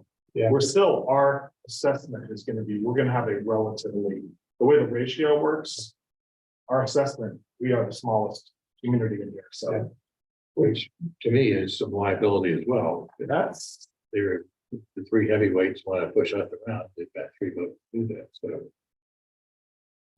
I have not been able to figure out a good check and balance there, given the structure, but that was a thoughtful foremost in my mind in terms of. well, the other would be, you would, all four representatives would have to agree on ethics, and that would prove. That could prove, yes. But obviously, this agreement has been used previously, by, how many recs are there now? 25, 26, something like that? Yeah. So it's always been used probably multiple times, so others have signed up on this, but I still am really interested in what Jay says about, the wisdom of giving up this much control. And town meetings is so used to having control over, pretty much every dollar that gets spent. You accept it? Yeah. But you're gonna pay an assessment for a service, same way that you pay an assessment to Assabet, same way you Yeah. pay assessment for regional school, things of that Yeah, nature. but So there's a whole process that we could reject the assessment and this is how you'd settle it. Yeah. understood. Hard to do it if there's four communities. And I don't have an answer either. I'm doing what I keep asking them to put, tell me what to do. So I'm trying to make sure we stay in your timeline. Okay, so your timeline is to get what? You meet next week. Yep, and I'll have done the grant training on Thursday, so I'll have a better idea. You'll have some intel there. Yeah. Okay. And the goal would be by end of January, beginning of February, Mark, to Yeah, be close to being wrapped up with that. So it has to be in the first week in March. Yeah. We tell us by one day, but first week in March. Yeah. And remind me again what the bailout options are if we find this. So, You run into issues after you spend the money. Start spending the grant money. Yeah, I remember Yeah. the state guy saying. Yeah. Well, And somebody has done that, and then, Yeah. I forget the example, they got out, but then they got back in later. Right? Yeah, And roughly when does that occur? When you start going, if we get the grant? It's gonna take a while to go through. I think it's May, it's awarded 2020. three, This May. yeah. Okay. Because we did ask the question how to get out of this if we changed our mind, and he said, just don't spend the money. Give it don't back. take any money, right? Yeah, or he said, give So it I mean, back. yeah, so obviously the first thing you would do would be to hire the executive director, Yeah. who is then going to, coordinate the process from that point on. Yeah. And so back to Ms. Cook's point that she made earlier, we'll apply probably for all the money for the executive director, for the building, for everything. Yeah. Whether or not we get it all in one tranche is really immaterial. The state may do it based on, you need this now, and then we'll give you this when you need that, we'll give you this when you need that, so. Yeah. And Collins Center is helping us write the grant. And they'll help us do the priority. I remain strongly interested in the concept. And troubled by some of the governance things here, but unable to come up with a better idea. Well, I will- So, anyway, One thing I thought of would be, this is one of the first things that would be interested is who's gonna be the new executive director, right? Then it really would be, person would be selected through the vote from the board of directors. Yeah. And I don't think we could really condition anything on this person has to come in and do like an interview before four select boards, but you could still, it's the meetings of the board of directors would be subject. So you could attend. yeah, and we could offer an opinion to our designee on the board, certainly. Yeah. You definitely are giving up some control because the Yeah. process, like the way that we hired. Appointed our new, that you wouldn't have that kind of intimacy, you would know the person as well, but. you'd still have ways of getting in touch with them and knowing who they are. We would want to know who this person is, have a developed relationship. So the executive director would be an employee of this entity. Yeah. Right? So this is a separate entity. Yeah. Right, so convince me that all the board meetings are subject to open meeting law? I think it says it. It says that. It says it clearly, okay, so, Yeah. okay, so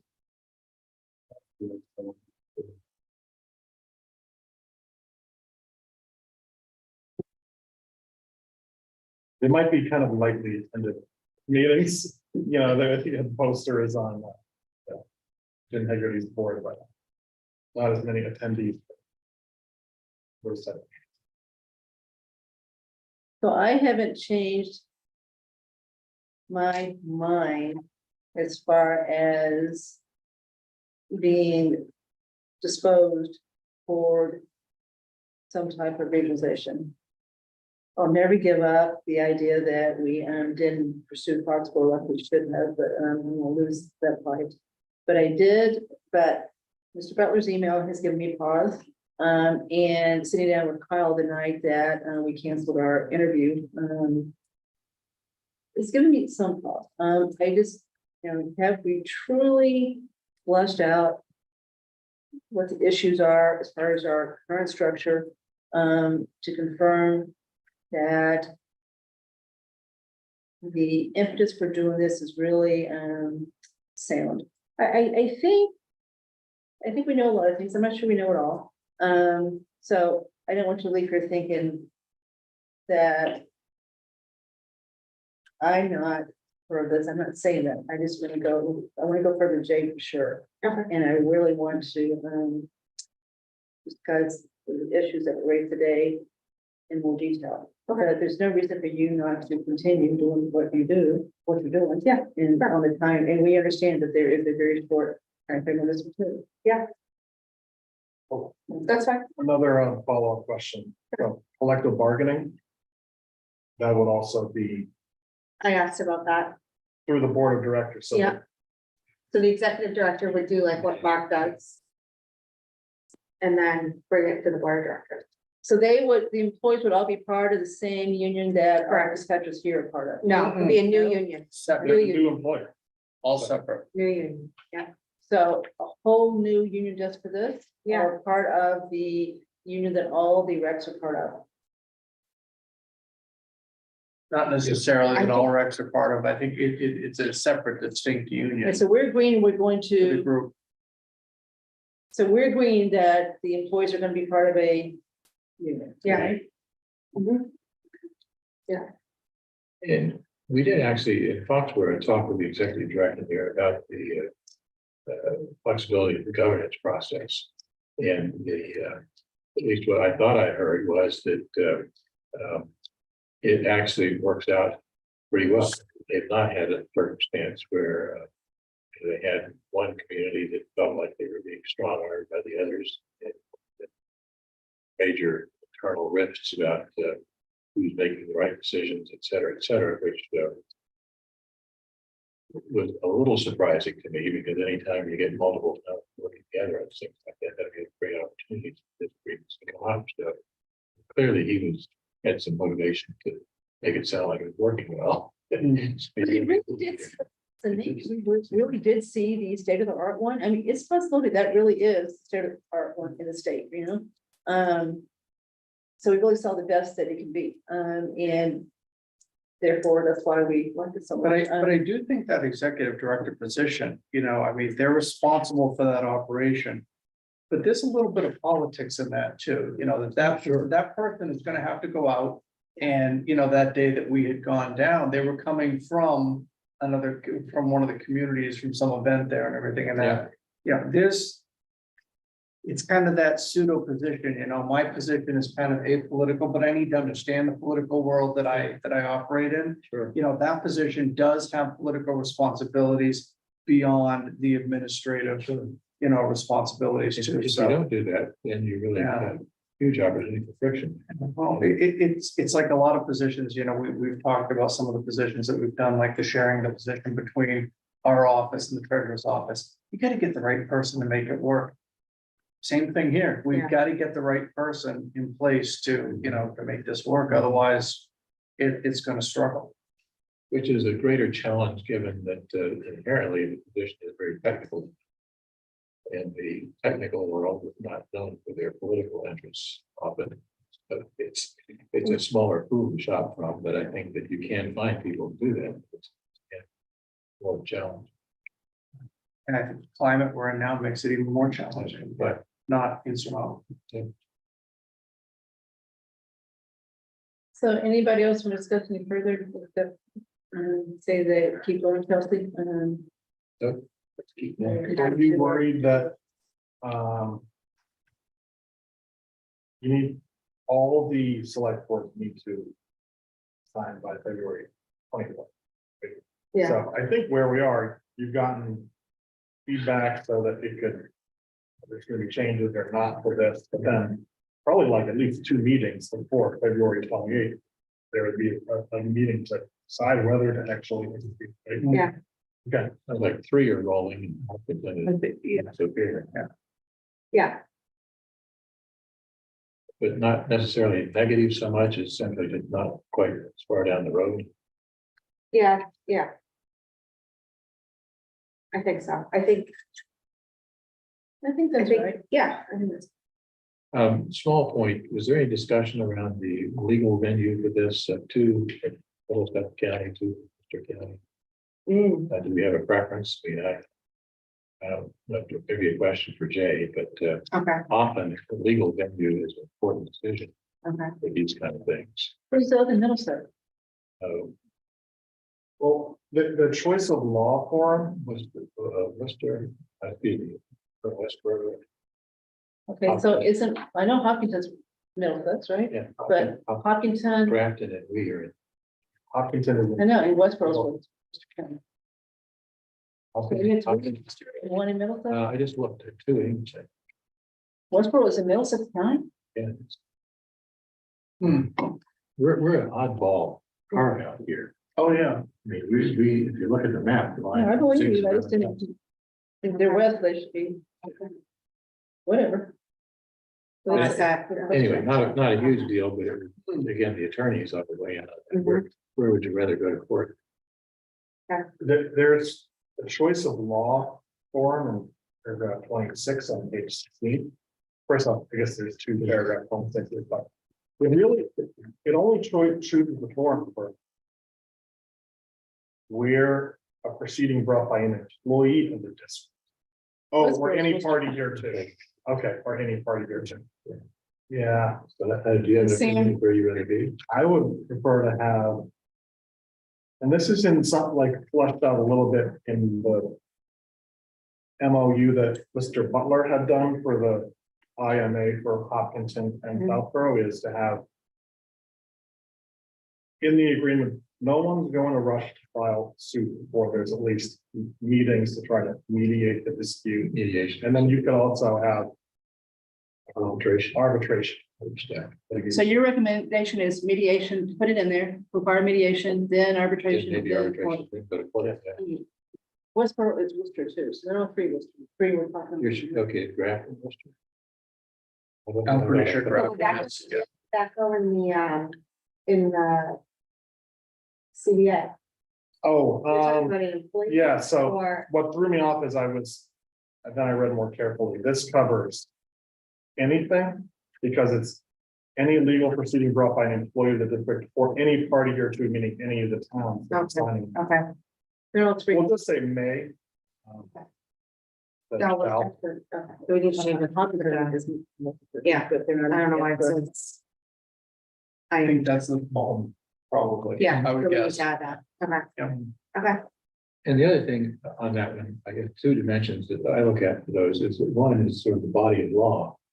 You do go to court. If there are a lot of wrecks in Middlesex County where there's a lot of legal case law kind of stuff, that that's advantageous, the better it's likely to happen. And I have no idea how that plays out. And then the other one is simply the administrative operation.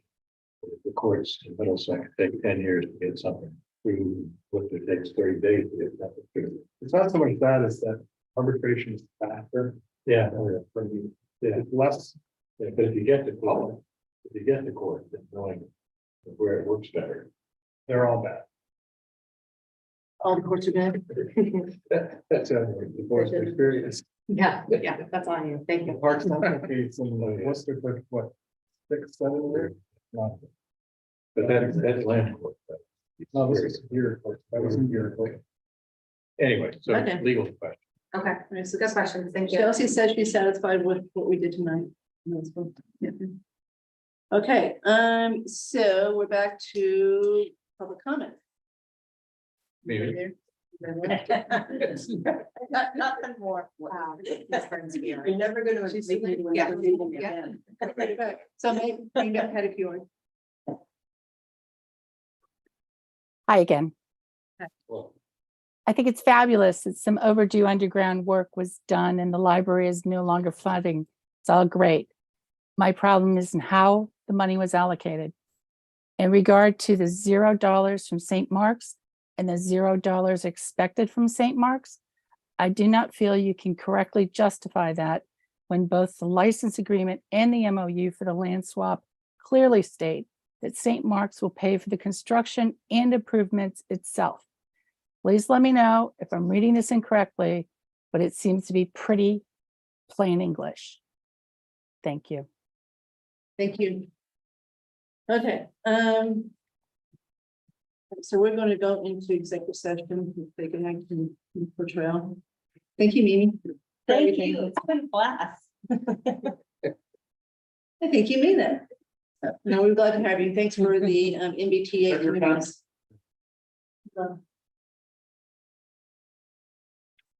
feel free to take it to the Mhm.